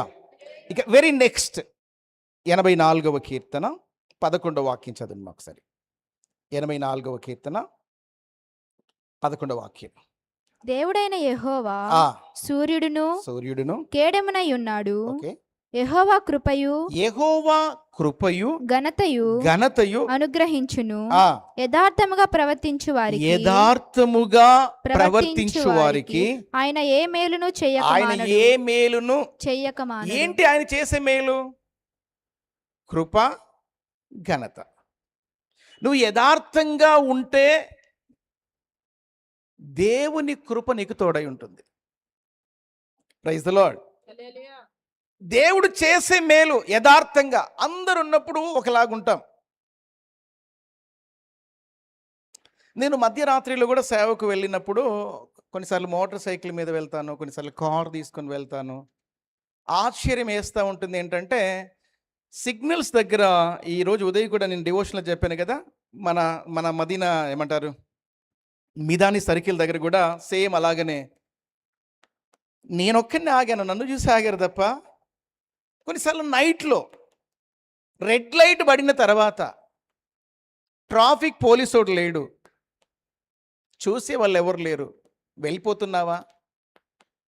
రెడ్ లైట్ పడిందని నువ్వు ఆగుతున్నావా? అక్కడ యథార్థంగా ఉన్నావా? హలో, ఇక్కడ కాదు యథార్థత. ఎవరు లేనప్పుడు, ఎవరు నిన్ను చూడనప్పుడు. ఒకసారి నేను ఇలా వెళ్తా ఉంటే రెడ్ లైట్ పడింది, ఒక కారు ఆగింది. నేను అనుకున్నాను ఖచ్చితంగా వీడు విశ్వాసే, దేవుని నమ్ముకున్నాడై ఉంటాడంతే. దేవుని భయం ఉంటే, దేవుడు చూస్తున్నాడన్న ఆ గ్రహింపు ఉంటే ఎక్కడ ఉన్నా యథార్థంగా మనం ఉంటాం. దేవునికి స్తోత్రం కలుగును గాక.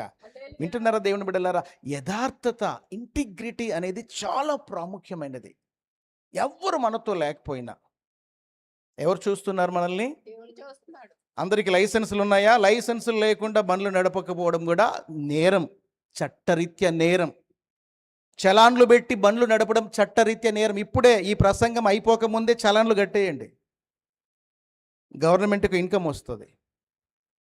నీకు వచ్చే రాబడి మీద ఇన్కమ్ ట్యాక్స్ పే చేయి. ఖచ్చితంగా ఇన్కమ్ ట్యాక్స్ నువ్వు పే చేయకపోవడం కూడా నువ్వు యథార్థంగా లేనట్టే.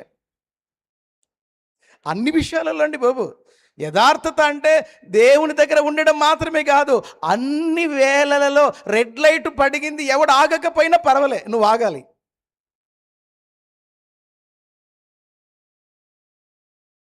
ఇంకొక మాట చెప్పనా?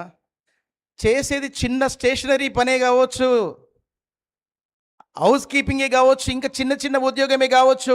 నువ్వు టైం మీద వెళ్తున్నావా? టైం తప్పి డ్యూటీకి, ఆఫీస్కి వెళ్ళడం కూడా యథార్థత లేకపోవడమే. బాసు ఉన్నప్పుడు ఒకలాగా, బాసు లేనప్పుడు ఒకలాగా ఉండడం కూడా యథార్థంగా. అమ్మ పిల్లలు, క్లాస్కు నువ్వు టైం మీద వెళ్తున్నావా? క్లాసులు బంక్ కొట్టి వెళ్ళేసి ఆబ్సెంట్. ఈ మధ్యలో అంతా డిజిటల్ అయిపోయింది లేండి. ఆ టైం పంక్చువాలిటీ నీ పనిలో, నీ చదువులో, నీ వ్యక్తిగత జీవితంలో నిన్ను దేవుడు చూస్తున్నాడు. దేవుడు నీకు ఇచ్చిన డబ్బు విషయంలో యథార్థంగానే ఉన్నారా? గుండెల మీద చేసుకొని చెప్పండి. దేవుని కృప. మీరు ఒక మాట, అమ్మ నాన్న ఆ మాట చదువు తల్లి. 16:9 దినవృత్తాంతముల 2వ గ్రంథం, దినవృత్తాంతముల 2వ గ్రంథం 16వ అధ్యాయము 9వ వచనం చదువు నన్ను ఒకసారి. యథార్థ హృదయము గలవారిని, యథార్థ హృదయము గలవారిని బలపరుచుటకై దేవుని కనుదృష్టి లోకమందంతటా. ఎవరిని బలపరచడానికి? అమ్మా, నువ్వు యథార్థంగా ఉంటే దేవుని కృప నీకు తోడై ఉంటుంది. ఉదయకాలం నా సాక్ష్యం చెప్పాను కదా డివోషన్లో, అనుదినం అన్నా అంతే. నువ్వు యథార్థంగా బ్రతుకు. ఎవరు చూసినా ఎవరు చూడకపోయినా నీ పనిలో నీ బాస్ లేడా, యథార్థంగా పనిచేయి. నాన్న బయటికి వెళ్తారు, అక్కడక్కడ వెళ్తూ ఉంటావు, ఎవరు ఉన్నా లేకపోయినా అవసరంలే. నేను దేవుని తెలుసుకున్నాను కాబట్టి నాకు అప్పగించిన పనిలో యథార్థంగా, అప్పుడు దేవుని దీవెన ఉంటుంది. మనం వింటున్నారా? యథార్థంగా, ఇది చాలా ముఖ్యం. అయ్యా వినండి, మనం యథార్థంగా ఉన్నప్పుడు దేవుని కృప మనకు తోడై ఉంటుంది. మన ఇంటిలో యథార్థంగా ఉన్నామా? ఒక మాట, భార్య భర్తల మధ్య యథార్థత ఉందా? ఒకరి ఫోన్లు ఒకరు చూసుకునే అంత స్వేచ్ఛ వచ్చేసిందో? నాకు ఇంకా భారతదేశంలో స్వేచ్ఛ రాలేదనిపిస్తుంది.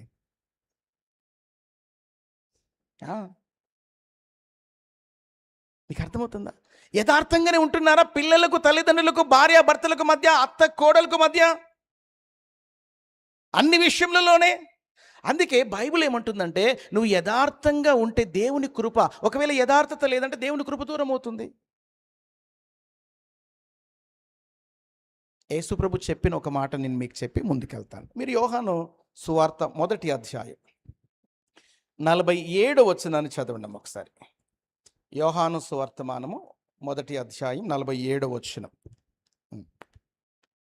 యేసు నతనయేలు తన యొద్దకు వచ్చుట చూచి, ఇదిగో ఇతడు నిజముగా ఇశ్రాయేలీయుడు, ఇతని యందు ఏ కపటము లేదు అతని గురించి చెప్పింది.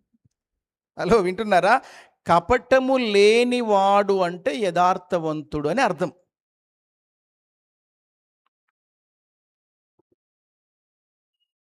నా దగ్గర ఉన్న వాళ్ళకి నేను ఎక్కువగా, అంటే మామూలుగా వాక్యం నుండి గద్దించడము, వాళ్ళని సరిచేయడం చేస్తూ ఉంటాను. నాకు దగ్గర వస్తూ ఉంటే ఇంకా ఎక్కువగా ముట్టికాయలు పడతా ఉంటాయి. ఎందుకంటే అదంతే. ఆత్మీయ జీవితంలో రాజీ పడకూడదు. భక్తి జీవితంలో మనల్ని ప్రేమిస్తున్నారు, మనకు తాయిలాలు ఇస్తున్నారు, పరిచర్య చేస్తున్నారంటే, పరిచర్య చేసేవామా జాగ్రత్త వినాలి. పరిచర్య చేసేవారి మీదకి వెనక వింటున్నారమ్మా. పరిచర్య చేసేవారి మీదనే దేవుని ప్రేమ ఉంటుంది, దేవుని కన్సర్న్ ఉంటుంది, దేవుని కృప ఉంటుంది. అందులో యథార్థంగా మనం ఉండాలి.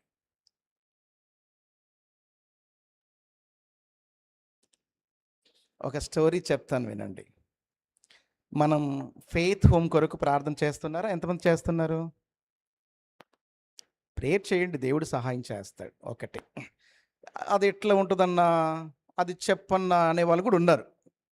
దేవుడు ఆయన సమయంలో ఆయన పని జరిగిస్తాడు. అయితే ఇప్పుడు మనమంతా కూడా ఈ కన్వెన్షన్ హాల్స్, ఈ ఫంక్షన్స్ అన్నీ ఇవన్నీ ఎలా ఉంటాయంటే, మనం చేసుకున్నంత క్లీనింగ్ మిగతా ఫంక్షన్స్ అప్పుడు మీరు చెయ్యరు వాళ్ళు. సోఫాల కిందకి కప్పులు, పేపర్లు, చెత్త. మనము సన్నీ గార్డెన్లో ఉన్నప్పుడు బాగా మీకు గుర్తుందా, అక్కడ ఆ మేనేజర్ అంటే దానికి సంబంధించిన ఆయన ఏం చేసేవాడు అంటే దగ్గర ఉండి వర్కర్స్కి క్లీన్ చేయించేవారు. ఆయన ఉన్నప్పుడు ఒకలాంటి క్లీనింగ్, ఆయన లేకపోతే అంతా చెత్త లోపలికేసి. ఆయన ఉంటే గంట పట్టేది, ఆయన లేకపోతే హాఫ్ అన్ అవర్లో పని అయిపోయేది. ఏంటి మహత్యం అసలు? నాకు ఏంటి అద్భుతం? ఇలా కూడా చేస్తారా? మనుషులు ఉన్నప్పుడు ఒకలాగా, మనుషులు లేనప్పుడు మరొకలాగా కాదు. అక్కడ దూరం నుండి చూసిన నతనీయేలు, ఆ పేరు గుర్తుపెట్టుకోండి, ఎవరండి? నతానీయేలు గురించి దేవుడు ఎంత సాక్ష్యం చెప్తున్నాడండి. అతనిలో ఏ కపటం లేదు. దట్ ఈస్ లైఫ్ అండి. మనమేదో వేషం వేసుకొని వచ్చేసి, మనమేదో కొంగేసుకొని వచ్చేసి, మనమేదో రంగు పూసుకొని వచ్చేసి, యజబేలు రంగు పోయింది కదా, వీధుల పాలైపోయింది వైభవం అంతా కూడా. Don't do that. ప్రభు అలాంటి వారికి కృప ఇచ్చేవాడు కాదు. దేవుని ప్రత్యేకమైన కృప యథార్థ హృదయాలను బలపరుచుటకు దేవుని కనుదృష్టి లోకమందంతటా సంచారం చేస్తుంది. ఆయన కృప ఎవరిని బలపరచాలి, ఎవరిని నిలబెట్టాలి, ఎవరిని నీ జీవితంలో నుండి నీ పక్షంగా సహాయం చేయాలని ఆయన నీ పట్ల ఒక స్పెషల్ కన్సర్న్ కలిగి ఉన్నాడు. నా ప్రశ్న అక్కడ అడిగిన మిమ్మల్ని, అసలు యథార్థవంతులేనా? మీకు మీరు చెప్పుకోండి. బయట వాళ్ళకి తెలియదు, మన జీవితము బయట వాళ్ళకి తెలియదు, మనకు తెలుసు బాగా.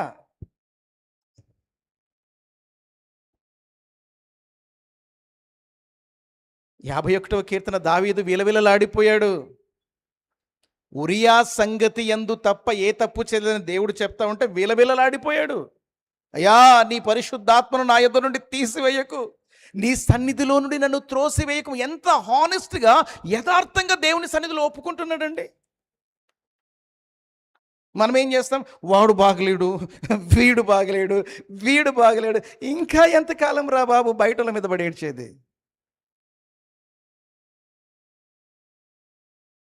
ప్రభు చెప్తున్నాడు, నతనీయేలు కపటము లేని వ్యక్తి. Praise the Lord. ఈ ప్రత్యేకమైన కృప ఎవరికి దొరుకుతుంది? ఒకటి చెప్పాలి, దీనులకు, దీనత్వం కలిగిన వారికి, అహంకారులకు కాదండి. నేనే, ఆ మధ్యలో మా ప్రియులు పరిగెత్తారు, నేనే ఆయాసం వచ్చేసింది, పని చెప్పొద్దు అనుకున్నాక చెప్పడం తప్పదు. ఇంకా నేనే నేనే అంటే కష్టం. ఏమా అర్థమైందిగా? నేను అనకూడదు. అయ్యా, నీ సేవలో నన్ను పాలి భాగస్తుని చేసినందుకు స్తోత్రం ప్రభువా, కనీసం ఆ చీపురు పట్టుకునే అవకాశం ఇచ్చావు, నీకు వందనాలు ప్రభువా. మీకు విషయం చెప్పనా? మేము లాస్ట్ ఇయర్, నాకు ఆ డేట్ గుర్తులేదు కానీ, మా అమ్మ వాళ్ళ ఇంట్లో, అంటే మాకు ఏమి ఇల్లు లేదు, నిజమే చెప్తున్నాను, అబద్ధం ఏం చెప్పట్లేదు, ఫెయిత్ హోమ్ కొరకు ప్రార్థన చేస్తున్నాం. ఒక థ్యాంక్స్ గివింగ్ మీటింగ్ జరిగింది. దాంట్లో చెఫ్, దానికి సంబంధించిన అంటే చర్చ్ వాళ్ళు ఏం చేశారంటే, రక్షణ లేని వాడిని కనీసం ఏమంటారు, ఆ పాత్రలు కూడా కడగడానికి ఇష్టపడలే వాళ్ళు. నాకు ఆశ్చర్యం వేసింది, ఏంట్రా బాబు ఈ సహవాసం, ఇలా కూడా ఉంటారా బ్రదర్? ఆయనతో పని చేయించొద్దండి మనం, రక్షించబడిన వారు మాత్రమే. అస్సలు నాకు ఆశ్చర్యం వేసింది. దేవుని పనిలో మనకిచ్చిన బాధ్యతను బట్టి మనం యథార్థంగానే ఉన్నామంటారా? ప్రభువా, ఏదో నీకు స్తోత్రం ప్రభువా, నీ దయ వలన నాకు ఈ భాగ్యం దొరికింది ప్రభువా. దావీదన్న రీతిగా ఏమన్నాడు, భక్తిహీనుల గుడారంలో నివసించటకంటే నా దేవుని ద్వారం, ఏమంటారు, ఆ గేట్ దగ్గర. అమ్మా బిడ్డలు, వాలంటీర్స్ మీరు జాగ్రత్త, ఆ బ్లెస్సింగ్స్ అన్ని అక్కడనే, మేము అక్కడ నుండి వచ్చిన వాళ్ళమే. ఇప్పటికీ మేము అక్కడ పని చేయడానికి మాకు ఎలాంటి అది లేదు, అతిశయం లేదు దేవుని బిడ్డలారా. ఇక్కడ మనం గమనించాల్సిన, అంత హంబుల్గా మనం తగ్గించుకుంటున్నామా? ఒకటి. అలా ఉంటే దేవుని కృప ఉంటుంది. పౌలు ఏమన్నాడు? నేను అపోస్తులలో అందరికంటే తక్కువ వాడను, పరిశుద్ధులలో అత్యల్పుడను, పాపులలో ప్రధాన పాపిని అన్నాడు. ఎంత తగ్గింపు అండి! అలా తగ్గింపు జీవితం కలిగి మనం బ్రతికితే దేవుని కృప నిన్ను వెంటాడుతుంది. అందుకే కీర్తనకాడన్న మాట మీకు గుర్తుందా? కృపా క్షేమము నా వెంట వస్తుంది. వింటున్నారా దేవుని బిడ్డలారా? ఏమొస్తుంది? కృపా క్షేమం. నువ్వు అడుగుపెట్టిన, అయ్యా నువ్వు అడుగుపెట్టిన మార్గంలో దేవుని కృప నీకు తోడై ఉంటుంది.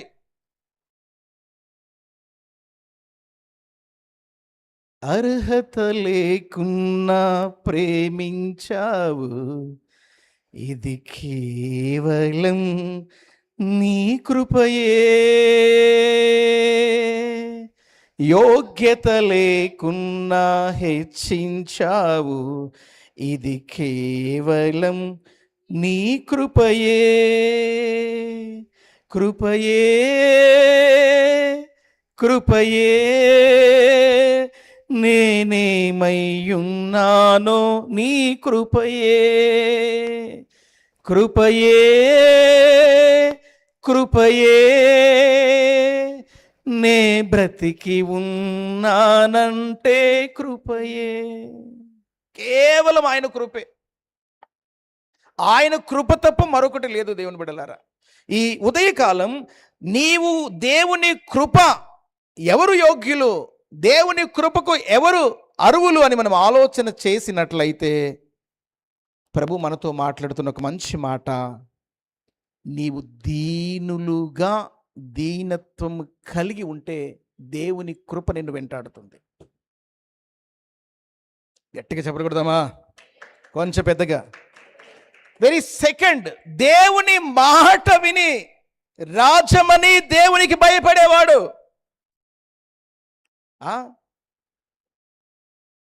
మనం ఎలా కూర్చుంటున్నాం దేవుని సన్నిధానంలో? ఇది చాలా ప్రాముఖ్యం.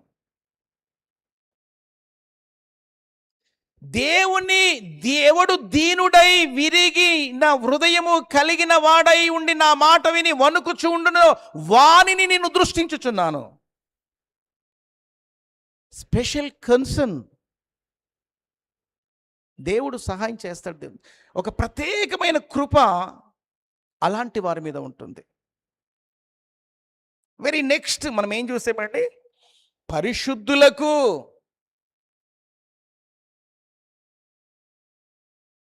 దుష్టుల ఆలోచన చొప్పున నడవక, అదే నడుస్తాం. ఉదయకాలం 5 గంటలకి ప్రార్థన, అది మాత్రం రాము. లోకమంతా తిరిగి ఆ మార్కెట్ ఈ మార్కెట్ తిరిగి అలిసిపోయి పడుకుంటాం.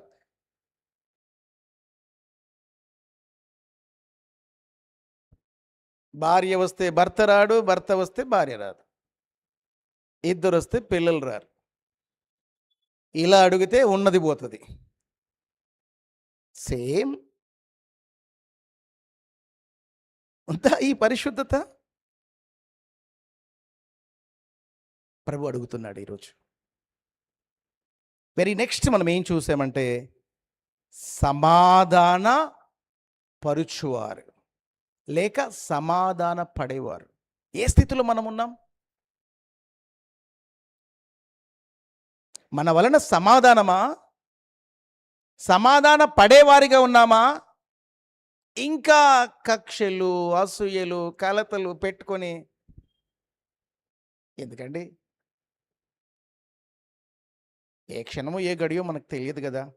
ప్రభు పిల్లలం కదా మనం. మనలో అసమాధానం ఉండొచ్చా? అలా ఉంటే దేవుని కృప దూరమైనట్లేగా. గ్యారంటీ లేదు మనకిక. ఆలోచన చేయండి. సమాధాన పడేవారు, సమాధాన పరిచేవారు. అలా కాకుండా కొండెములు చెప్పి ఆ ఇంటి మాటలు ఇంకా మీకు తెలుసానే, అయ్యగారు ఇలా చెప్పాడు, మళ్ళీ దీన్ని కూడా వేస్తారు క్యాసెడ్. నాకు తెలుసు, నా ఇంటెన్షన్స్ బాగున్నప్పుడు ఎవడు ఎన్ని అనుకుంటే నాకేంటి? అసూయ, జెలస్, కొండెములు. ఏమండి ఏమండి కదా ఉన్నాయి. ఇవన్నీ దేవుని అందుకే ఒకవేళ చేశారా, అరే అది కాదురా ఉద్దేశం, సమాధాన పరిచే స్థితిలో మనం ఉంటే దేవుని కృప మనకు తోడై ఉంటుంది. కొంచెం పెద్దగా చెప్దామా? ఇక వెరీ నెక్స్ట్ ఏం చూసామండి? యథార్థ హృదయం గలవారికి, యథార్థవంతులకు. ఏంటి ఆ మేలు? కృపే. నతనయేలులో ఏ కపటము లేదు. ఆ మధ్యలో ఒకసారి నాకు చెప్తా ఉంటారు, అన్నా నీతో మాట్లాడాలన్నా. ఏంట్రా అంటే, నీ మీద చాలా పగబెట్టుకుని ఉన్నాను నేను.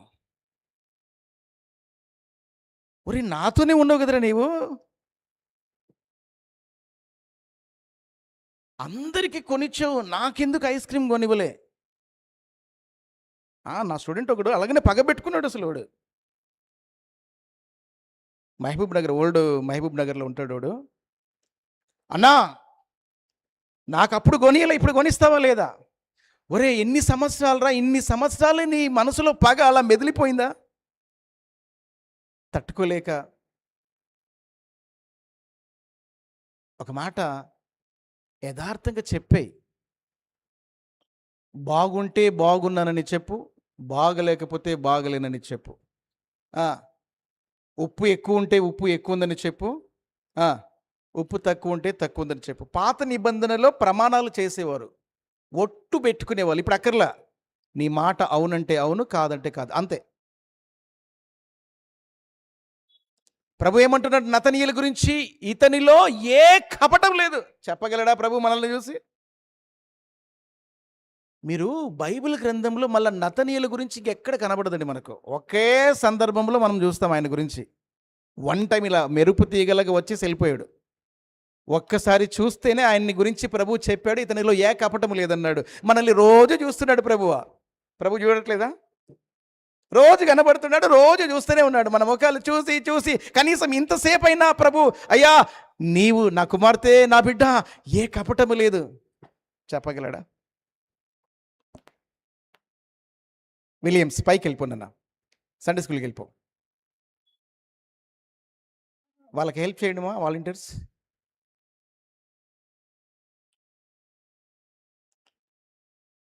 పిల్లల్ని పైకి పంపించేసేయండి.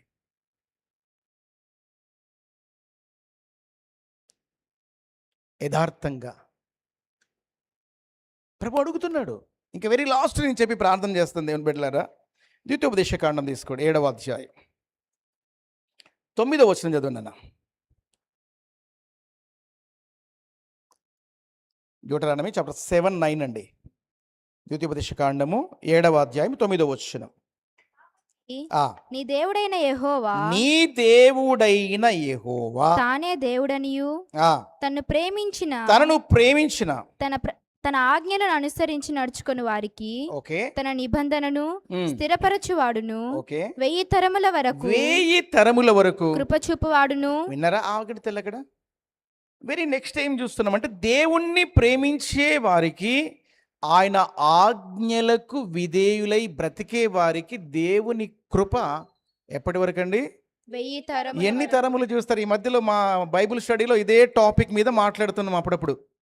ఎన్ని తరములమ్మా? మీరు అమ్మ వాళ్ళు ఎన్ని తరములు చూశారు? అమ్మమ్మ వాళ్ళు ఎన్ని తరములు చూశారు? ఒక 5. ఏమ్మా 5 తరముల వాళ్ళు ఉన్నారా ఇంకెవరైనా మీ ఇంట్లో?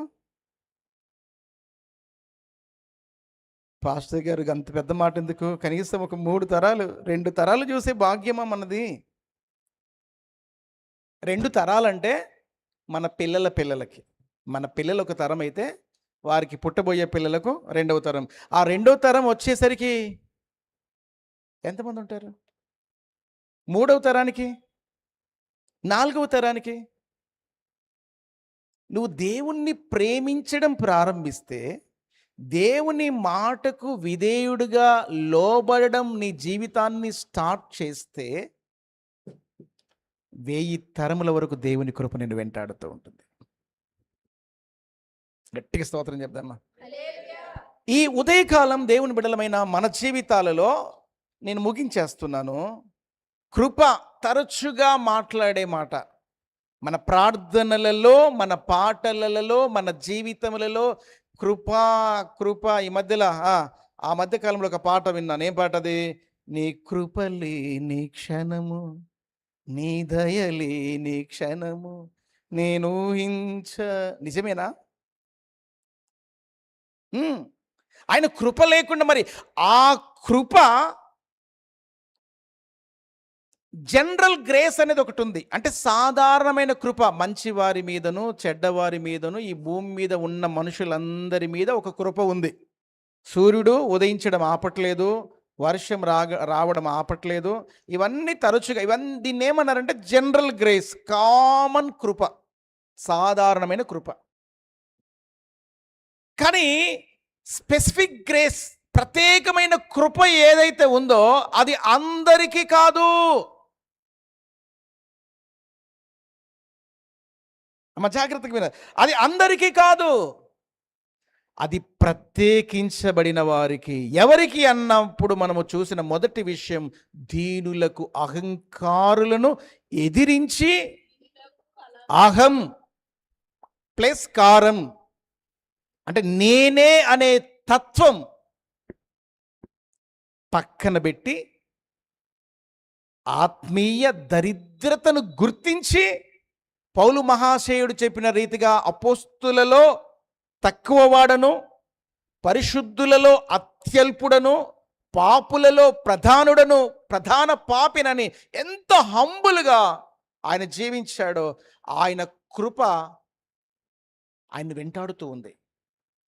అందుకే ఎవరు చెప్పలే ఈ మాట, పౌలు మహాశయుడు నేనేమై ఉన్నానో అది దేవుని కృప వలననే అయి ఉన్నానన్నాడు. దేవునికి స్తోత్రం చెప్దామా. ఒకటి, దేవుని దగ్గర, దేవుని ఎదుట దీనంగా నువ్వు ఉంటే దేవుని కృప నీకు తోడై ఉంటుంది. తర్వాత ఏం చూసామండి? దేవుని మాట విని వణుకుతున్నామా? చెప్పావులే అయ్యా, మాకు తెలుసులే అయ్యా, మాకు వాక్యం తెలియదా, మా తాతలు పాస్టర్లు అయ్యా, మా కుటుంబములో నుండి నేను ఒక్కనే పాస్టర్. దేవుణ్ణి తెలుసుకున్న తర్వాత, సేవకు సమర్పించబడిన తర్వాత నేను ఒక్కనే.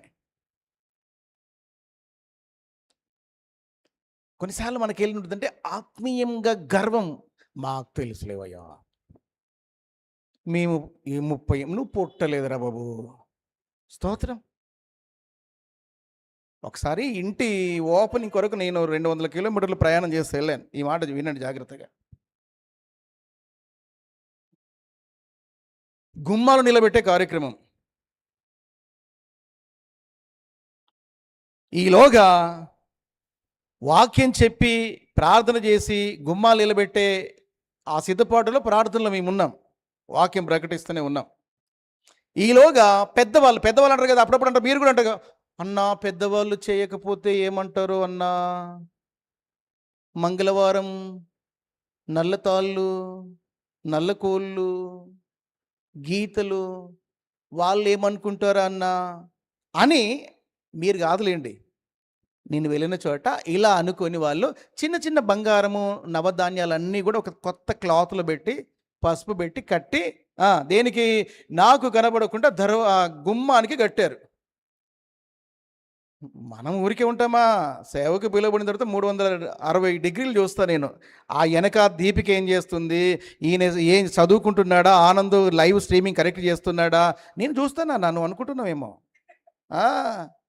ఆయన ఫోన్ చూస్తున్నాడా, ఆమె చాటింగ్ చేస్తుందా, మరి కనలోనేగా. నేను చూశాను. చూసేవరికి నాకు హృదయం చాలా కష్టం అనిపించింది. నేను పిలిచిన ఆ ఇంటి వాళ్ళతో నేను ఒక మాట అన్నాను, మీరు కట్టుకుంటే కట్టుకోండి, నేను హైదరాబాద్ నుండి వచ్చాను, నేను తిరిగి వెళ్తాను, నాకేం ప్రాబ్లం లేదు. నా డబ్బులే, ప్రయాణ ఖర్చులు కూడా నేనే. అయితే దానికి దీనికి నేను కుదరదు, నేను వాక్యం చెప్పను, ప్రార్థన చేయను. నేను ఇలాగనే చెప్పాను. వాళ్ళు ఏమనుకున్నారో ఏమో, అయ్యో పాస్టర్ గారిని అంత దూరం నుండి పిలిపించుకున్నాం కదా, హైదరాబాద్ 200 కిలోమీటర్లు ప్రయాణం చేసి వచ్చాడు, వీళ్ళు తడబాటులో ఉంటుండగా ఈ వృద్ధులు ఉంటారే, సంఘ పెద్దలని, డీకెన్స్ అని, అయ్యా భూషణం గారు వినండి, డీకెన్స్ అని రకరకాల ప్రజలు, మామూలు కాదు వీళ్ళు. అరే ఆ చిన్నోడికి తెలియదా, నా మనమలంత వయసు ఉన్నది, ఆగు, మేమంతా మా ముదుర్లు, ఎవరు దేశ ముదుర్లు, సినిమా తీసినా కనీసం డబ్బులు ఉండొచ్చు వీళ్ళకి. ఈ దేశ ముదుర్లంతా ఇక్కడే ఉన్నారు. అక్కడ ఉండి వాళ్ళు ఏమంటారంటే కానివ్వండి అన్నారు. నేను మనసులో ఒక చిన్న ప్రార్థన చేసుకున్నాను, మీరు జాగ్రత్తగా వినండి ఈ మాట. పరిశుద్ధాత్మ దేవుడు ఒక వ్యక్తి హృదయాన్ని బద్దలు కొట్టినట్టు ఎలా కొట్టుతాడో, మనం చేసే ఆత్మీయమైన నిష్కపటమైన చిన్న ప్రార్థన పరిస్థితులను మార్చేస్తుంది. దేవునికి స్తోత్రం చెప్పండి. నేను ఇలాగనే మనసులోనే బహిరంగ కూడా చేయట్లేదు, పరిస్థితి చాలా కలవరం అయిపోయింది. ప్రభు పని చేశాడు, వాళ్ళను మార్చేశాడు. అయ్యా మీరందరూ ఆగండి, పాస్టర్ గారు ఎలా చెప్తే అలానే బంగారం తీసేయం, పసుపు తాళ్ళన్నీ బయటపడేసేసాం.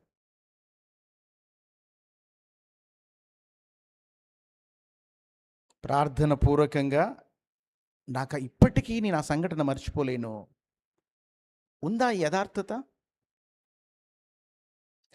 నేను ఇంతటితో అయిపోతే నేను ఈ మాట మీకు చెప్పేవాను కదా. ప్రసంగం అయిపోయిన తర్వాత వచ్చి, అయ్యా మీ దగ్గర నిలబడి మాట్లాడేంట్లో భయం వేస్తుంది, మేము 70 ఏండ్ల వయస్సు నాది, 50 ఏండ్ల నుండి చర్చికి వెళ్తున్నాను, చుట్ట మానలే అన్ని మానలే, కానీ ఈ రోజు నుండి మానుతానయ్యా.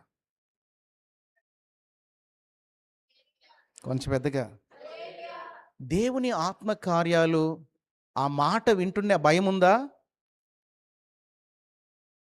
లెక్కలేని తనమా?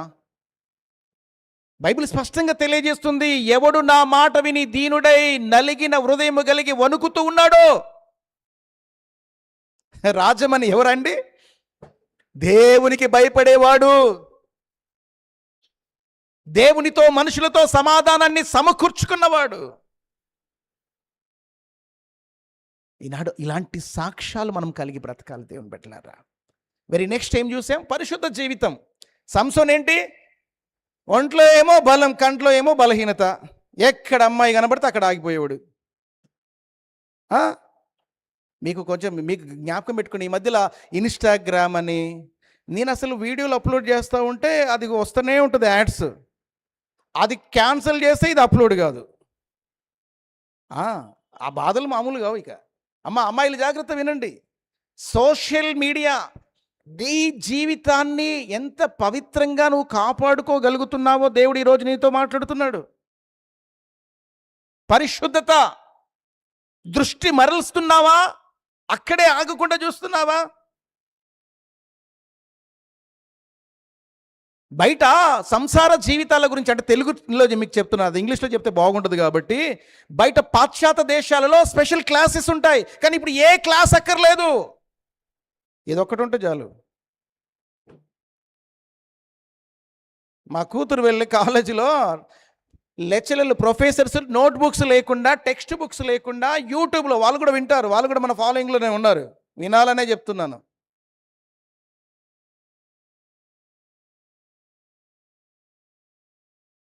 ఎంతగా దిగజారిపోతున్నారు తెలుసా ఆత్మీయంగా?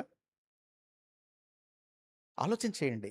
దేవుని కృప తప్పిపోతుంది, దేవుని కృప నీకు దూరం అవుతుంది, నీకు అర్థం కావట్లే. ఏదో వస్తున్నాం పోతున్నాం, కాలాలు, నెలలు, సంవత్సరాలు గడిచిపోతున్నాయి అనుకుంటున్నాం, కానీ నీ పరిశుద్ధత నీకొక హాల్ మార్క్గా ఉండాలి. ఆమెను చెప్పండి. అది లేకుండా నిన్ను నీవే మోసం చేసుకుంటున్నావు. ముగించాలిగా తప్పదు. మోసం చేసుకోకండి, మోసం చేసుకోవద్దు. పరిశుద్ధత. అందుకే యెషయా గ్రంథం 6వ అధ్యాయంలో పరిశుద్ధుడు పరిశుద్ధుడు పరిశుద్ధుడు, ఆ పరిశుద్ధుడైన ప్రభువు నీవు నేను పరిశుద్ధతలోనికి రావాలని నీ కొరకు నా కొరకు ప్రాణం పెట్టాడు. ఈ పరిశుద్ధత నీవు మెయింటైన్ చేస్తే ఏం మెయింటైన్ చేయాలి? ఏం మెయింటైన్ చేయాలి? ఈ పరిశుద్ధత మెయింటైన్ చేయాలి. ఇలా మెయింటైన్ చేస్తే దేవుని కృప నీకు తోడుగా ఉంటుంది. ఆమేన్. వెరీ నెక్స్ట్ మనం ఏం చూసామంటే, నీకు ముగించాలి కాబట్టి చెప్తున్నాను. నెక్స్ట్ ఏం చూసామంటే, సమాధాన పరిచేవారికి దేవుని కృప తోడై ఉంటుంది. దాన్ని నేను క్లబ్ చేసి ఏం చెప్పానంటే, సమాధాన పరిచేవారు, సమాధాన పడేవారు. ఎవరితోనైనా మీకు ద్వేషాలు ఉన్నాయా? చేదైన వేరంటే బిట్టర్నెస్, ద్వేషం. ఈ ప్రసంగం అయిపోక ముందే వెళ్ళి, అన్నా ఇక్కడే సనత్ నగర్లో, నేను అడ్రస్ ఏం అడగొద్దు, నేను కూడా వెళ్తాను మరలా వెళ్తాను. ఇటు హైటెక్ సిటీలో ఈ 2 ప్లేసెస్లో నేను వెళ్తాను వాక్యం ప్రకటించడం కొరకు. ఈ సమాధానం గురించి మాట్లాడుతూ ఉంటే నాకు అంటే మామూలుగా వెళ్ళిన తర్వాత అంటే ఆ చర్చ్ కమిటీ ఉంటుంది. కొన్ని మెయిన్ లైన్ చర్చెస్కి నేను వెళ్ళినప్పుడు నన్ను ఆహ్వానించిన సహోదరులకి, కమిటీ వారికి వందనాలని చెప్తే, దాంట్లో కొంతమంది పరిగెత్తుకొని వచ్చేసి చీటీ రాసి, అన్నా వాడి పేరు చెప్పకన్నా వాడికి నాకు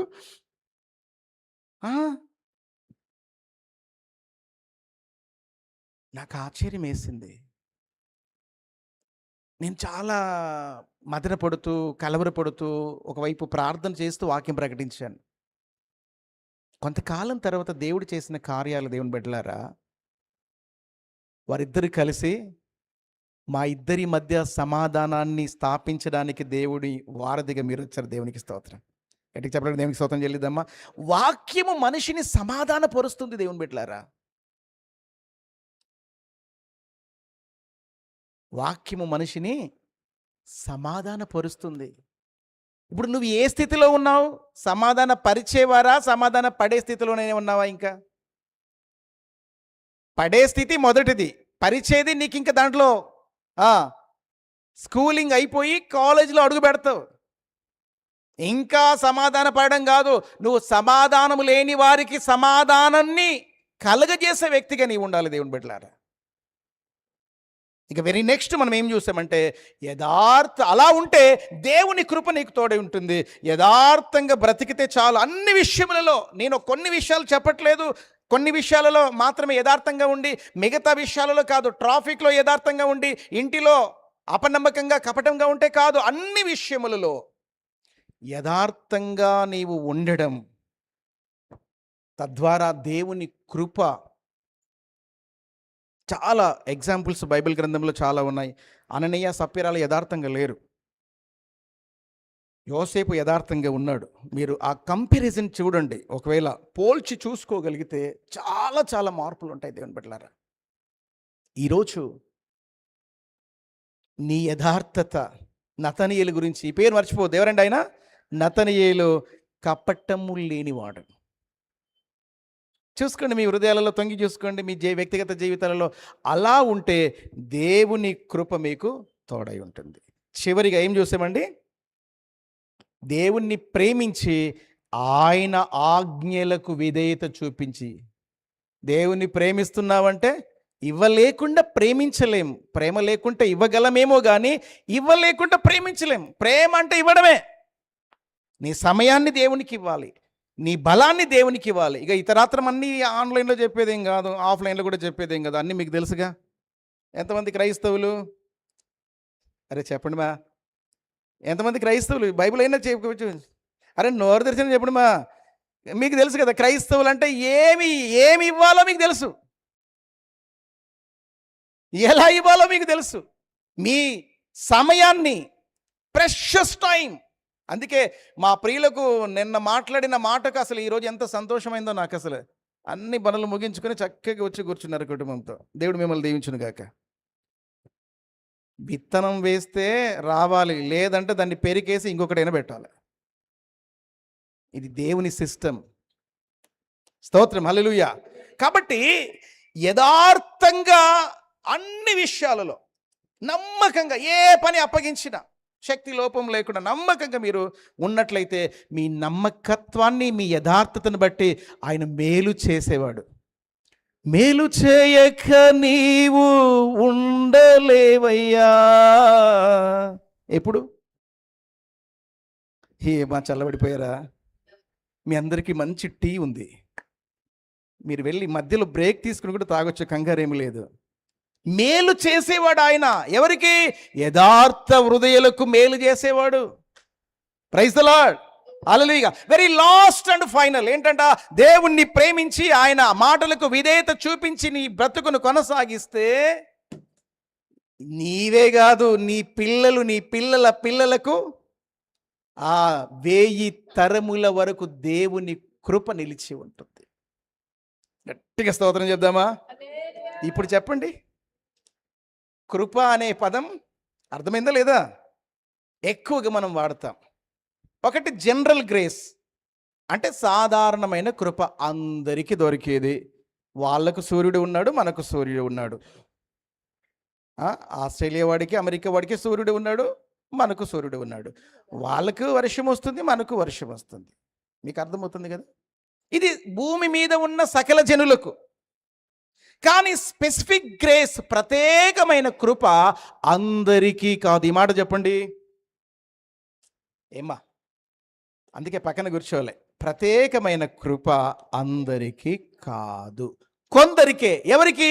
ఒకటి, దీనులకు. చెప్పాలి నోరు తెరిచి, దీనులకు. 2, దేవుని మాట విని భయపడే వారికి, వణికే వారికి.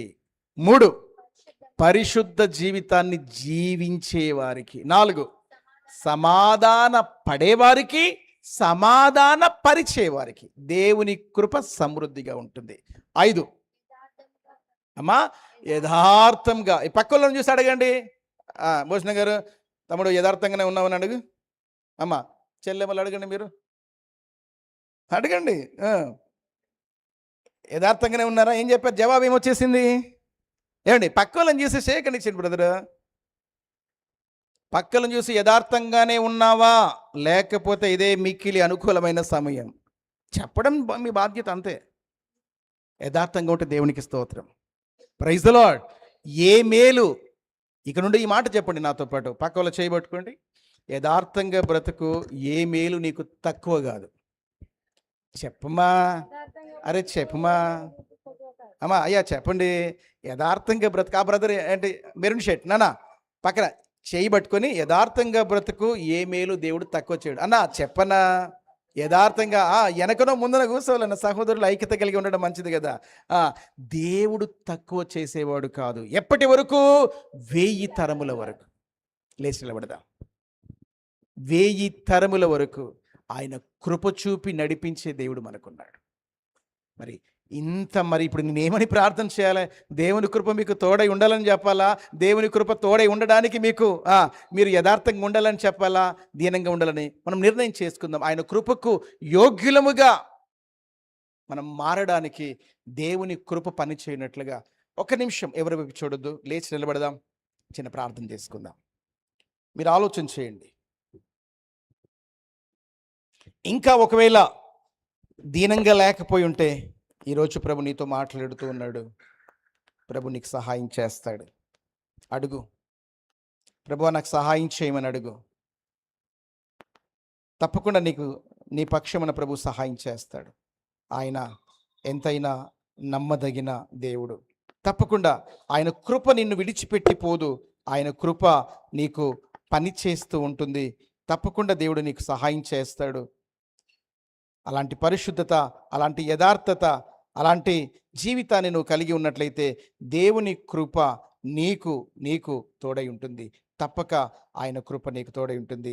ఆయన కృప 1000 తరముల వరకు నీకు తోడై ఉంటుంది. పరిశుద్ధుడైన మా దేవ, నీ ఘనమైన, శ్రేష్టమైన, పరిశుద్ధ, గొప్ప నామానికి వందనాలు. నీ సన్నిధిలో ఉంటున్న నీ బిడ్డలందరూ నీ చేతికి అప్పగించుకుంటున్నాం నాయన. నువ్వెంతైనా నమ్మదగిన దేవుడవు నాయన. మహా ఆశ్చర్య కార్యములు, లెక్కలేనన్ని మహా ఆశ్చర్య కార్యములు చేయగలిగిన సమర్థుడు తండ్రి. నీ కృప లేకపోతే మేము బ్రతకలేం ప్రభువా. నీ కృపకు ఎవరు యోగ్యులో, ఎవరు అరువులో నీ వాక్యం ద్వారా తేటగా స్పష్టంగా మాతో మాట్లాడావు ప్రభువా.